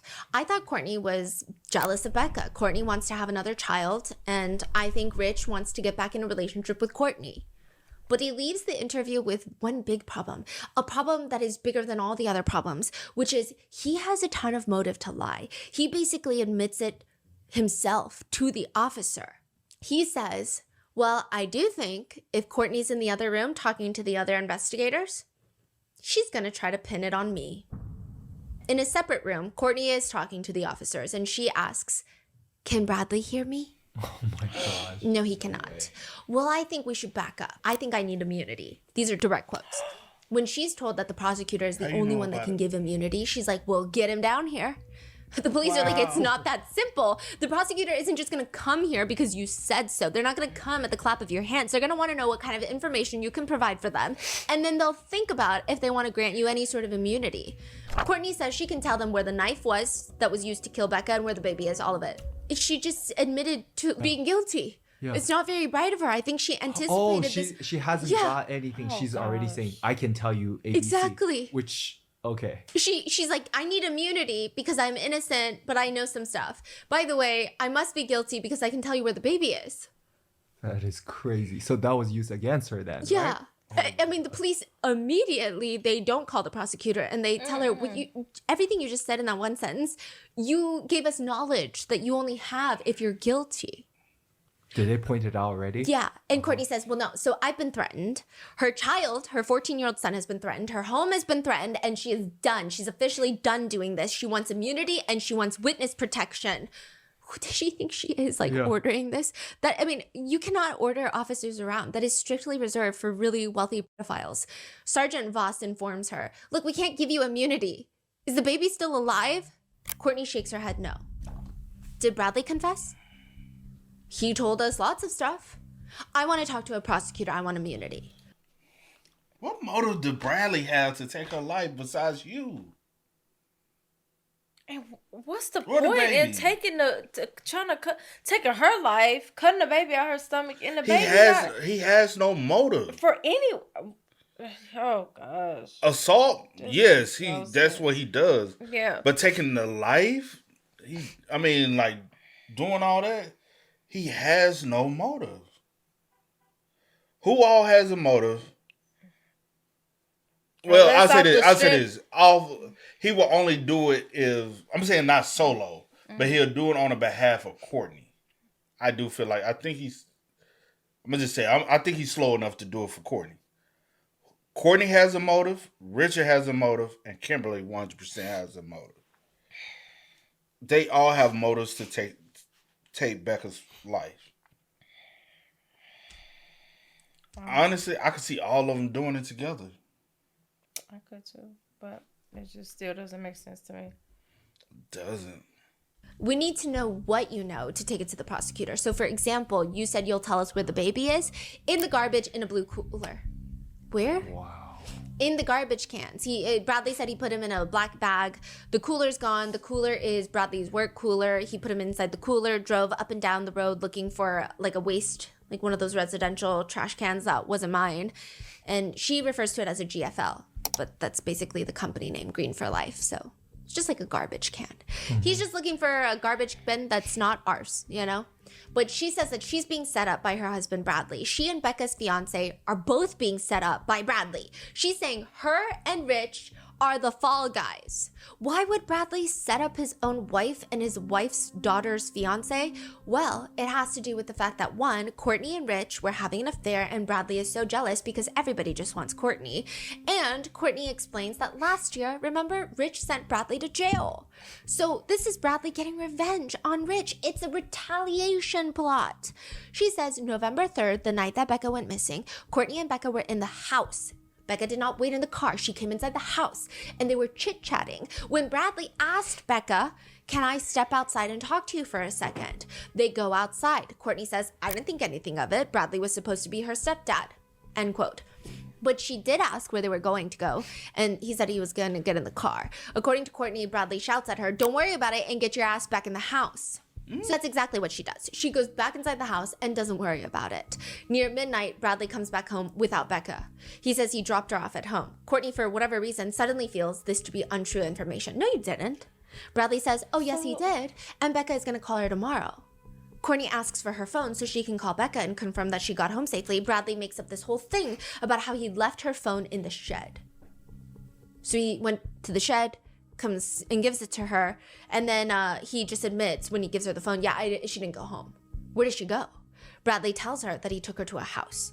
Wait, she told me to take her there. Becca wanted Bradley to give Courtney a message, though. I never want anything to do with you again. Courtney is so offended, she calls Rich, Becca's fiance, instead of Becca. And Courtney tells him, dude, your old lady left with some guy.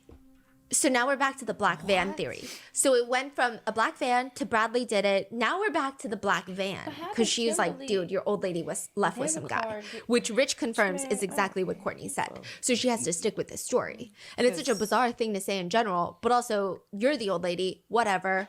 Also, 40 is not old, but you get what I'm saying. Courtney claims that Bradley made her say that on the phone. And when she hangs up, Bradley, out of nowhere, backhand slaps her across the face. I think she watches so many Lifetime movies or something. I don't know. At this point, it is clear that Courtney is in version 15.9 of her account of events. What happened to the original black car that we heard so much about? The very, very specific black SUV, the Chevy with the tinted windows. What happened to that? I lied. I made it up. That never happened. No black SUV ever came to pick up Becca. It was just a lie that Bradley made me say.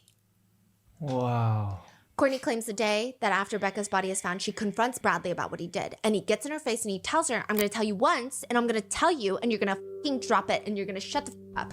I'm the reason your daughter's not here, and that your life is upside down right now. Rich with the wrong motherfucker. It's like a D-grade movie that airs at 3 a.m. on Lifetime. Courtney says that she asks Bradley, what did you do to my daughter? He responds menacingly, I slit her fucking throat. Rich deserved it. Rich deserved it, and it just happened to be your daughter that's going to pay for it. What about my grandson that she was carrying? Oh, I stuck him in a cooler, stuck him in a trash bag, threw him in the trash. Hold on. The officers are very confused. They stop Courtney in her story, and they say, wait, hold on. If Bradley is just doing this to get back at Rich, just killing Becca and their unborn child seems to be the goal. Why cut the baby out of Becca, bring it back, and then dispose of the baby, leaving more evidence? Courtney responds, because if he would have left the baby in there and somebody found her before the baby could have survived, he would have thought. So now we're just thinking he would have thought. I don't think any of them think much, but then why wouldn't he just take the baby out and kill it and then leave the baby? Why go through the trouble of taking the baby? Right. He told me that the baby wasn't breathing when he pulled him out. Again, why did he take the baby? He just leave? Right. Because he didn't want Rich to see they were together. Like, he didn't want Rich to see them together in death? What does that? Huh? What does that mean? The police literally ask her, what does that mean? And the affidavit writes, quote, she admitted she didn't know what that meant. This is unbelievable. Like, what does that mean? I don't know. You're the one that said that. Later, she tries to state that the baby is Bradley's. That's why he took the baby out of Becca, because Bradley and Becca were having an affair. But straight up, the police were like, wait, so did Bradley essay Becca? Because you've been telling us that Becca hates Bradley's guts. Right. Yeah. And then she's like, yeah, they do hate each other.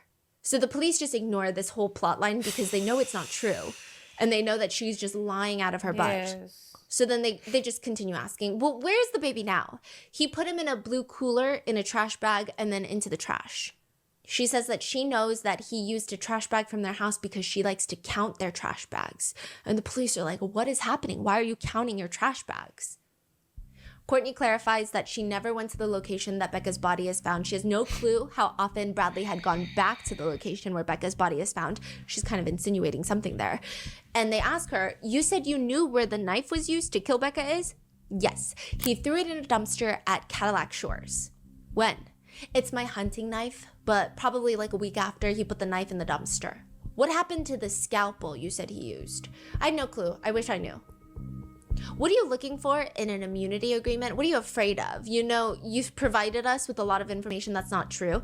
I reassure you that I will cooperate the whole way. Ultimately, Courtney states that it was all Bradley, her husband, and she had nothing to do with it. Rich has nothing to do with it, and as for Kim, she just wants to be involved because she wants to feel important. That's what Courtney says. She just keeps getting involved because she wants to feel important. Oh my god, I don't even know what to think. This is what a mess. Courtney is the one that alleged that Kim was the one driving the SUV. Bradley told me to say that. He came up with the story.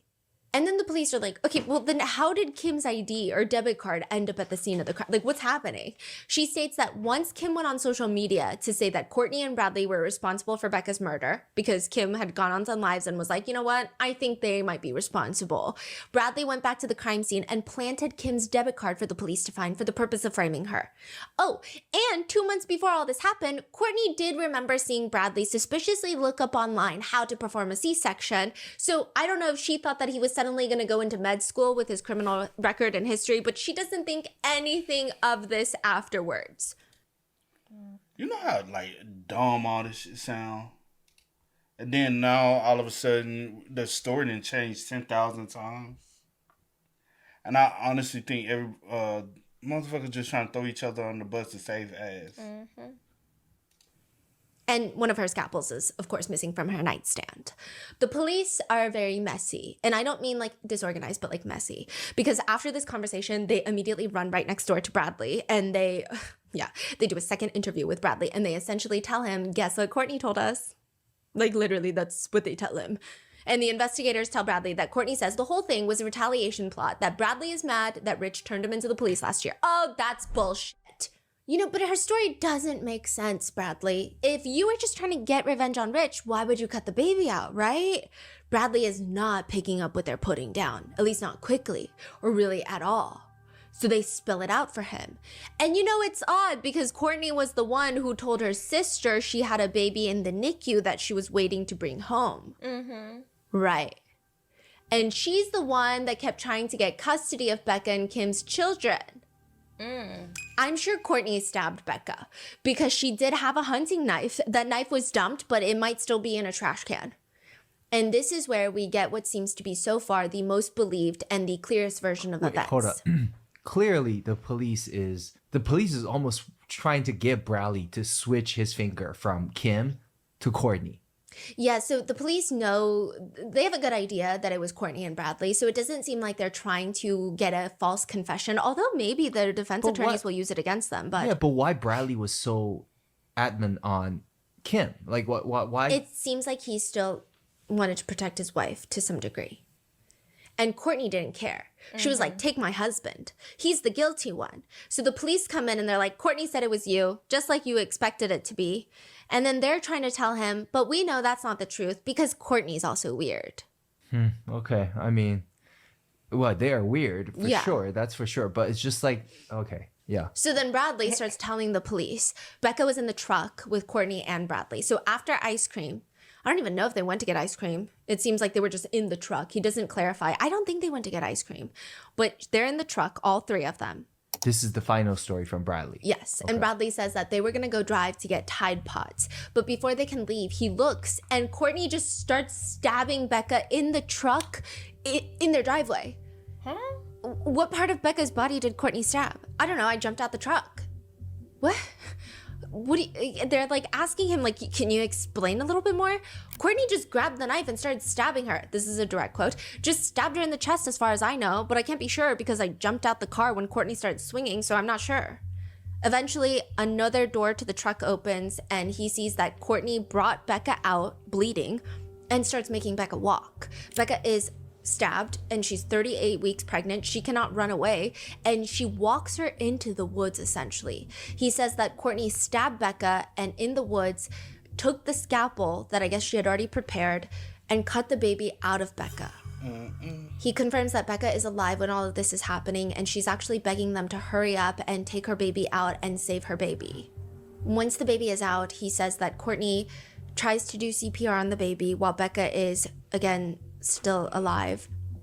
And Bradley walks over and slits her throat.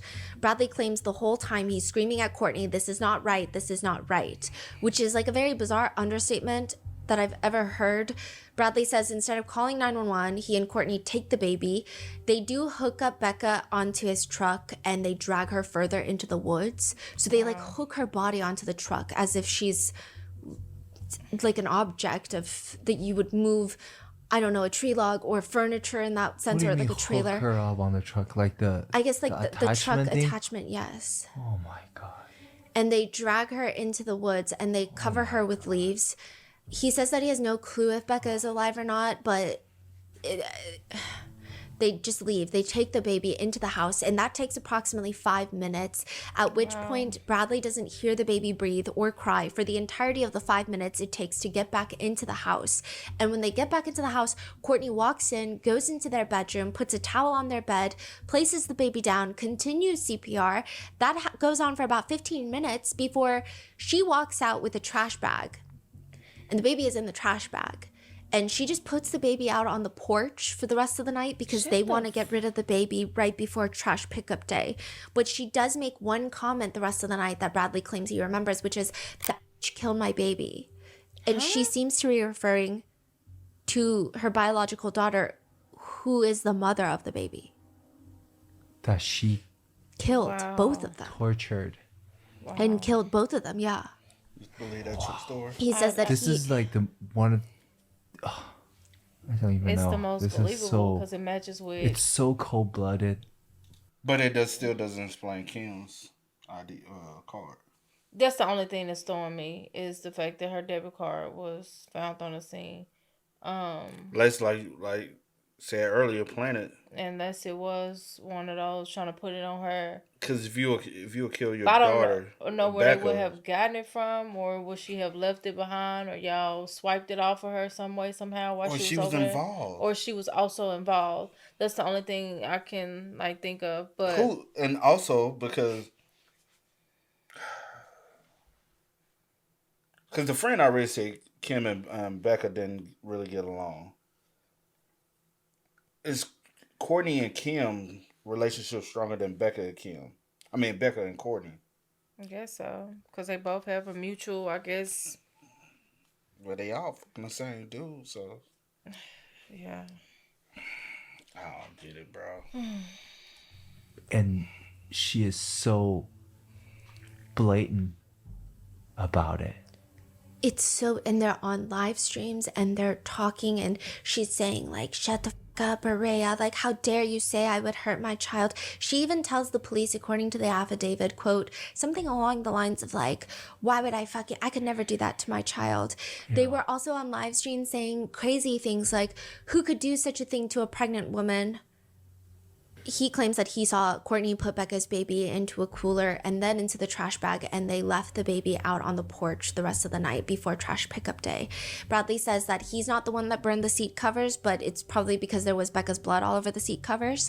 He thinks that Courtney is the one that burned it. He did, however, clean the rest of the inside of the truck with bleach and water. So, okay. The officers ask him, "Do you think Courtney planned this?" "I have a feeling she did, but she never told me any of the plans." But why would Courtney kill her own daughter and rip out her unborn child? Is it literally just because of Rich? Is she jealous that Becca is pregnant with Rich's baby? Bradley tells the officers that Courtney just loves having kids. She loves being pregnant. She loves, I guess, the feeling of everyone saying she's pregnant. I could just tell from her Facebook, she loves being a mom in the sense of like moms have the hardest jobs in the world, which is accurate if you're a good mom. You're not a mom. All you did was give birth. Serious. Which like is very annoying because also like out of all the people in the world that want to have children and want to give birth, like it's always like people who don't deserve children that are giving birth.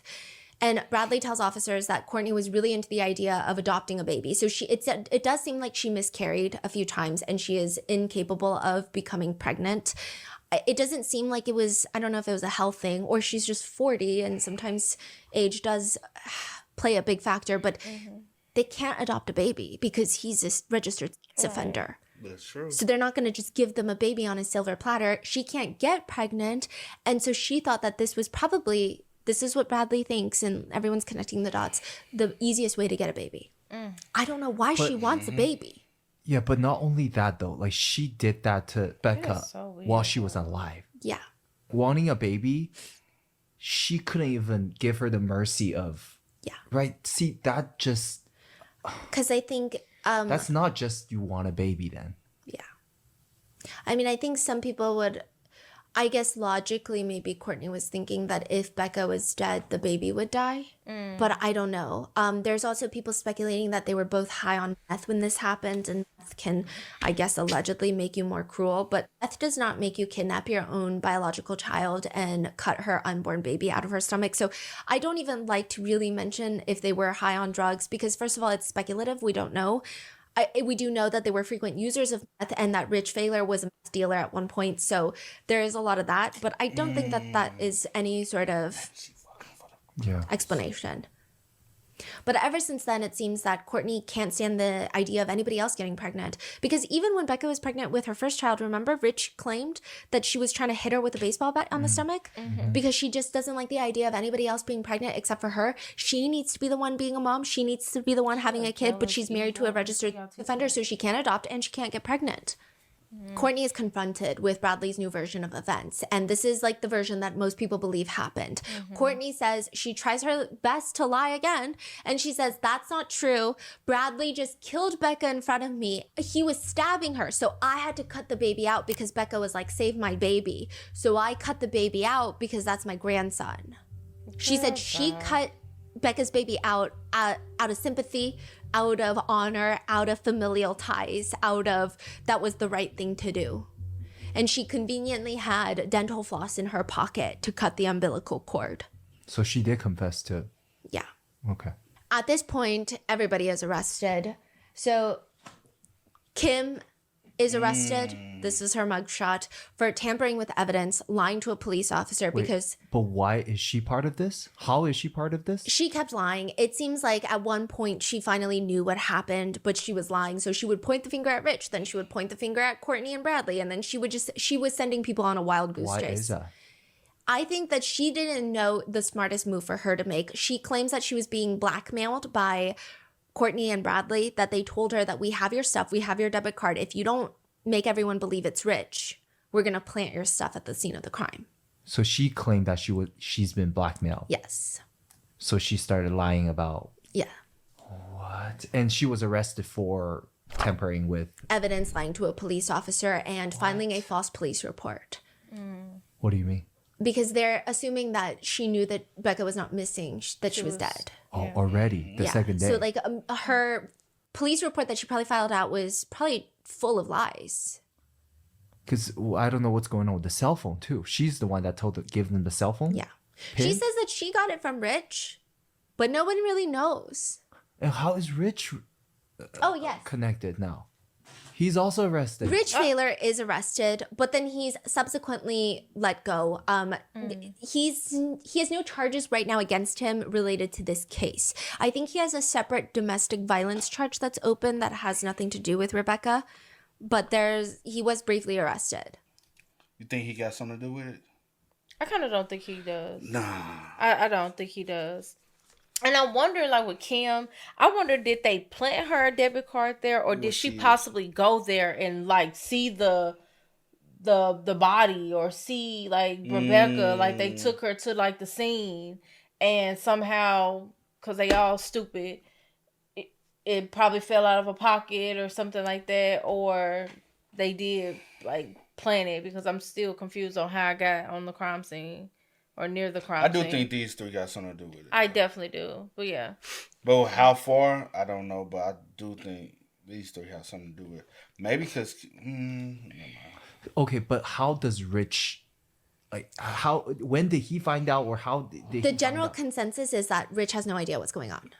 Really? The general consensus is that Rich is a person. But Really? netizens are actually really mad because they're saying out of everyone in this entire story, minus obviously Stephanie Park, her adoptive family, and all of the kids, out of everyone, Rich is the best person. Yeah, exactly.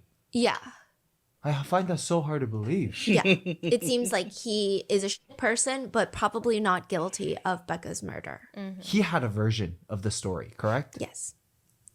Did that story line up Yeah. with what they're saying? So Becca was picked up. He went to sleep. He woke up. He doesn't care that Becca's not home at 1 a.m. Then the next morning he gets a call from Courtney and she's like, your old lady left with some other guy. He thinks it's weird. He starts investigating and like all this stuff is weird. He goes on live streams. He's like, hey, everyone says that I hit Becca. I didn't hit Becca. I only verbally abuse her. He's like a sex offender, a registered sex offender with multiple criminal essay charges against minors. But ultimately, it doesn't seem that he was involved in Becca's death. Wow. Okay. But I mean, who knows? Maybe he will be charged soon. I don't know. Who knows? And then Something may come. Ugh. Ugh. What you said? yeah. Courtney and Bradley are arrested for first-degree murder, torture, conspiracy to commit torture, assault of a pregnant individual causing miscarriage or stillbirth, conspiracy, unlawful imprisonment, and removing of a dead body. I don't know how it's going to go if they're going to charge for 2 counts of Which first-degree state are murder. they in? They're in Michigan. So I don't know. But I just don't think that the assault of a pregnant individual causing miscarriage or stillbirth, people have qualms about that charge because they want it to be like a full separate murder charge for. Right. Yeah. She was 38 weeks. And Yeah. Cause they Like never, the baby was like, Cause they never found the baby, did they? she didn't say no. I don't think so at this moment. No. And what's up with Michigan? I always want to dump bodies in trash cans. It's not the first time we heard it. But I don't like that either. Like it should. I do think that because the baby they birthed, even though the baby would have been premature by 2 weeks, the baby still. I mean, the baby wouldn't have been premature. Well, you get what I'm saying. You don't come like. Like she was 38 weeks pregnant. Some people give birth at 38 weeks. She Yes, had 2 more true. weeks left. Sure. Like this is just a. So technically, you did kill. That's a double murder. Still a human. Still has life. Yeah. Yeah. So they. That is. yeah. So now, I mean, they're arrested. They did have a brief court hearing. It doesn't seem like, I don't know when the trial's going to be. I imagine that they're going to be represented by public defenders. I imagine that the trial will be, I mean, I don't like to say a slam dunk case, but I do think it'll probably be a slam dunk case, just the way that they've incriminated themselves thus far, and then everything that will come up in discovery. I don't think that there will be a world in which something unexpected happens during the trial. But we are left purely to speculate. I will say, I don't know if the trial is going to uncover the real reason why these two allegedly killed Becca.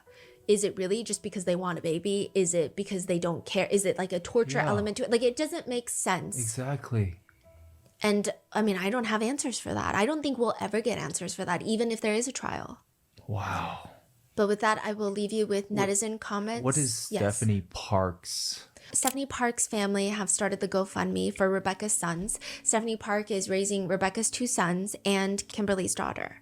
We reached out. So the GoFundMe, we wanted to verify it's the real GoFundMe, but a lot of the pictures that people have been using for Becca, it's like very heavily filtered photos. I mean, she looks stunning. She looks beautiful in them, but they were using a picture that we hadn't seen circulated a lot. So we just wanted to verify that that is the right GoFundMe and that is a picture of Becca. And Stephanie Park's family emailed us back and said, it's a picture of Becca from high school. And they really like remembering her in that way because she was like a natural blonde. And that was when she still had her blonde hair. So this is the picture. Yeah. And it seems... But she hasn't made any comment about No. anybody. The only comment that has been made now from the family is that they just want a lot of the internet rumors to slow down because it's interfering with the police investigation and maybe the way that the trial will resume. I can see where it's coming from. It did come one of those cases where the live streams took on a life of its own. I think it has the element where Rich would just call into a live stream. So of course, like a lot of things are developing very quickly. And I think when you're in a live stream asking questions, especially when you're dealing with such a sensitive subject matter where there's an active police investigation and an active missing persons case at that time, I think it's really hard to on the spot ask questions that you think are helpful but not damaging to an investigation. It just got really messy. Yeah. This was before they're Yeah. arrested. Right. Okay. And I will say there are a lot of rumors about Becca as well. I think maybe the family is referring to that more than anything. There were rumors of, I don't know, alleged drug use during pregnancy, this, that, and the third, which I don't think really have anything to do with the case. No. Yeah. So there were people talking about how she was cheating on Rich. And I just think it's like, I don't know how that would even help someone find Becca. I mean, I guess at the time it was under the thing of, oh, well, if she was cheating on Rich, maybe there's a different guy that she would have run off to. But yeah. Yeah. I hear you. We still don't know where the baby is. It's unlikely, I think, that his remains will be recovered. He is presumed deceased and probably in landfill if he were to be placed in trash. One netizen comment reads, "What's the most shocking is that her fiance isn't even the worst person in her life." Another comment reads, "I can't imagine the terror this girl went through. Knowing her own mother was doing this, not only to her, but her grandchild, beyond horrifying." And everyone just hopes that the criminal justice system, if they don't do anything, then hopefully all of this is settled in prison for Courtney and Bradley, is the sentiment. I'm not saying that, but what are your thoughts? Wow. Let me know in the comments and stay safe. I'll see you in the next one. You think they got a strong case? Yeah. I do. I just think it's so many stories been told. This. Regardless of the fact of all the stories that's been But told, it's been told between the main two people, back and forth. And Y'all- Kim, though. Yeah, but that's why I said the main two people, which is definitely Bradley and Courtney. Yeah. Y'all just pointing finger at one person, and you pointed back at him because he said something, and you're like, you know what? Okay, he's right, but that's it. It's the other way around. Da da da da. Well, you had an opportunity to say that before, and you didn't. You wanted immunity, and you gave us a whole other story about something else. Yeah, but And I think Courtney is like a weird control type of freak of the situation, right? Mm-hmm. And I really feel like she thought they was gonna be able to put it on Richard, and they was gonna be able to make people believe Richard is the one who did it and not them. And so, because I ain't gonna lie, the truck situation that did become fishy. The relocation of the truck, also with the car seats in the truck, everything's happening right when it's your own daughter, bro. It's your own fucking daughter. But you know something, And then it's kind of Kim was like the one who reports her missing, no one else. Because Kim is like, and they probably put Kim up to call. Like, hey, Kim, you have to call, not me. But you know, with that daughter situation, it's just like I have to use that very lightly. I have to use that lightly because you didn't raise her. Yeah. You're no mother to her. Like, it's not the same at all. So I could see you doing something like that, and it's so sad. Yeah. What I'm saying is like, because I do feel like they put Kim up. I think Kim is an accomplice of some sort. To what degree, I don't know. Have y'all went through their search history? Because their search history has to have something whether they looked up how to give birth, what they should do, how to, you know what I'm saying? I wonder were they able to rule like Kim out of being like near the scene at the time, like cell phones and stuff like that. Like if anything had her like in their radius at that time or whatever the case may be. I don't know, but it's all up to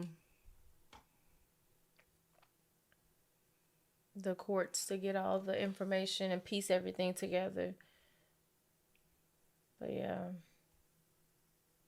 I don't know, man. It's heartbreaking. It really is. And I can only like imagine, like, I know she was horrified and the She pain up and the. there. It was up there by the lakes. That's where. Which one was it? What the part? Yeah, which part was it? Men. Yeah. Was it Miles? No. Mainstay, something like that. That one popped up. There's so many, though. And my heart goes out to Stephanie as well and her entire family. Yeah. And also rest in peace to Rebecca and her unborn child. And also now, Stephanie's finna raise 3 more kids. Well, rest in peace to Rebecca and her child and her baby. That She has to raise Rebecca two kids and Kim's kid. it was this one. It was that. Yep. Right still off the lake, though. Yep, it was that one right there. Like, that shit sucks, bro. Cause it's Yep, it was that one. Cause it's so pointless at the end of the day, man. Yeah. And I sometimes I understand why people try to shelter the kids away from the biological parents.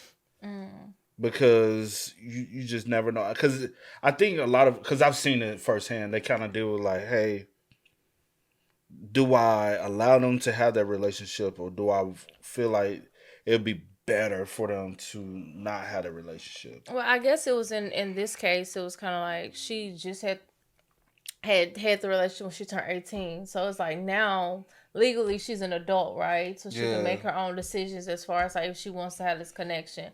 But beforehand, she did it, did everything in her power to protect them. And that's the reason why I like at one point I asked the question of did Stephanie previously know anything about Courtney? Like, did she know from around the area? Did she know? Probably so. Did she know like her reputation? Did she know? And she probably was like, Yeah. You know what I'm saying? Yeah. And then because even Stephanie, it was mentioned that Stephanie, the family didn't even want her to really reconnect back with the family because with Courtney because they knew how she was and who she was. And then Richard, you ain't shit, bro. It's still at the end of the day, you fucking her mama and her sister. Yeah, which is disgusting, but someone with their rap sheet, I don't expect nothing more from them. Not at all. And everyone is disgusting individuals. Like, and then now you got a 14-year-old son that's Yep.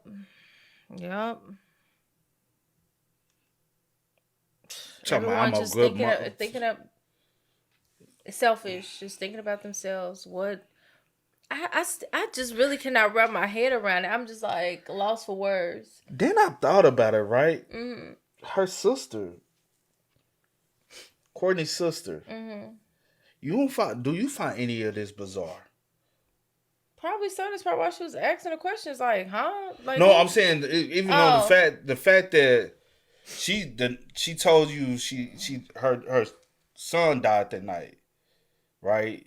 That's the same night technically they killed Rebecca and the baby. Well, I think so because in the beginning, and then hold on, but then the next day, now her daughter is missing. Her quote unquote her daughter is missing. I wonder did Courtney's sister even know?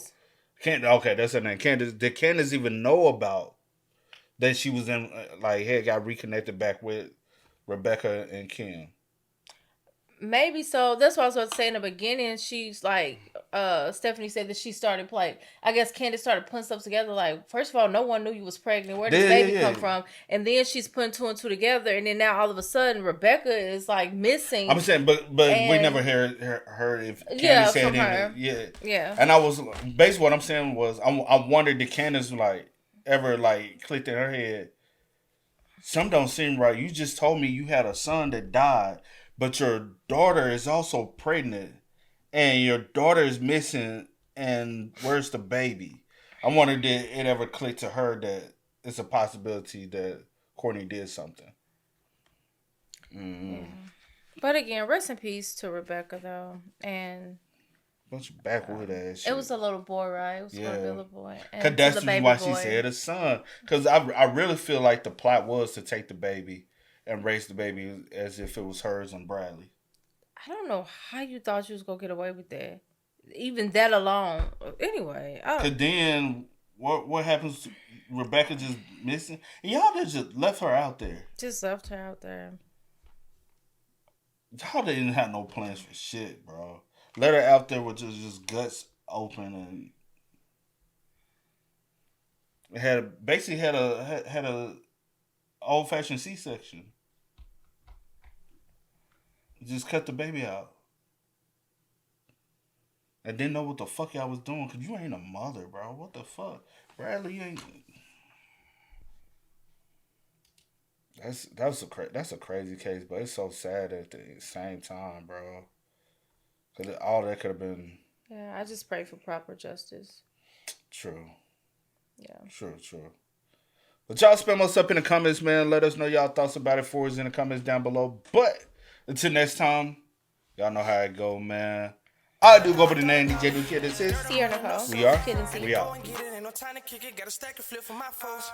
Dollar. Please tell me you can hear me. Don't turn your back and don't neglect me. Just let me know if you need me. Dollar. Let me watch out for my partner.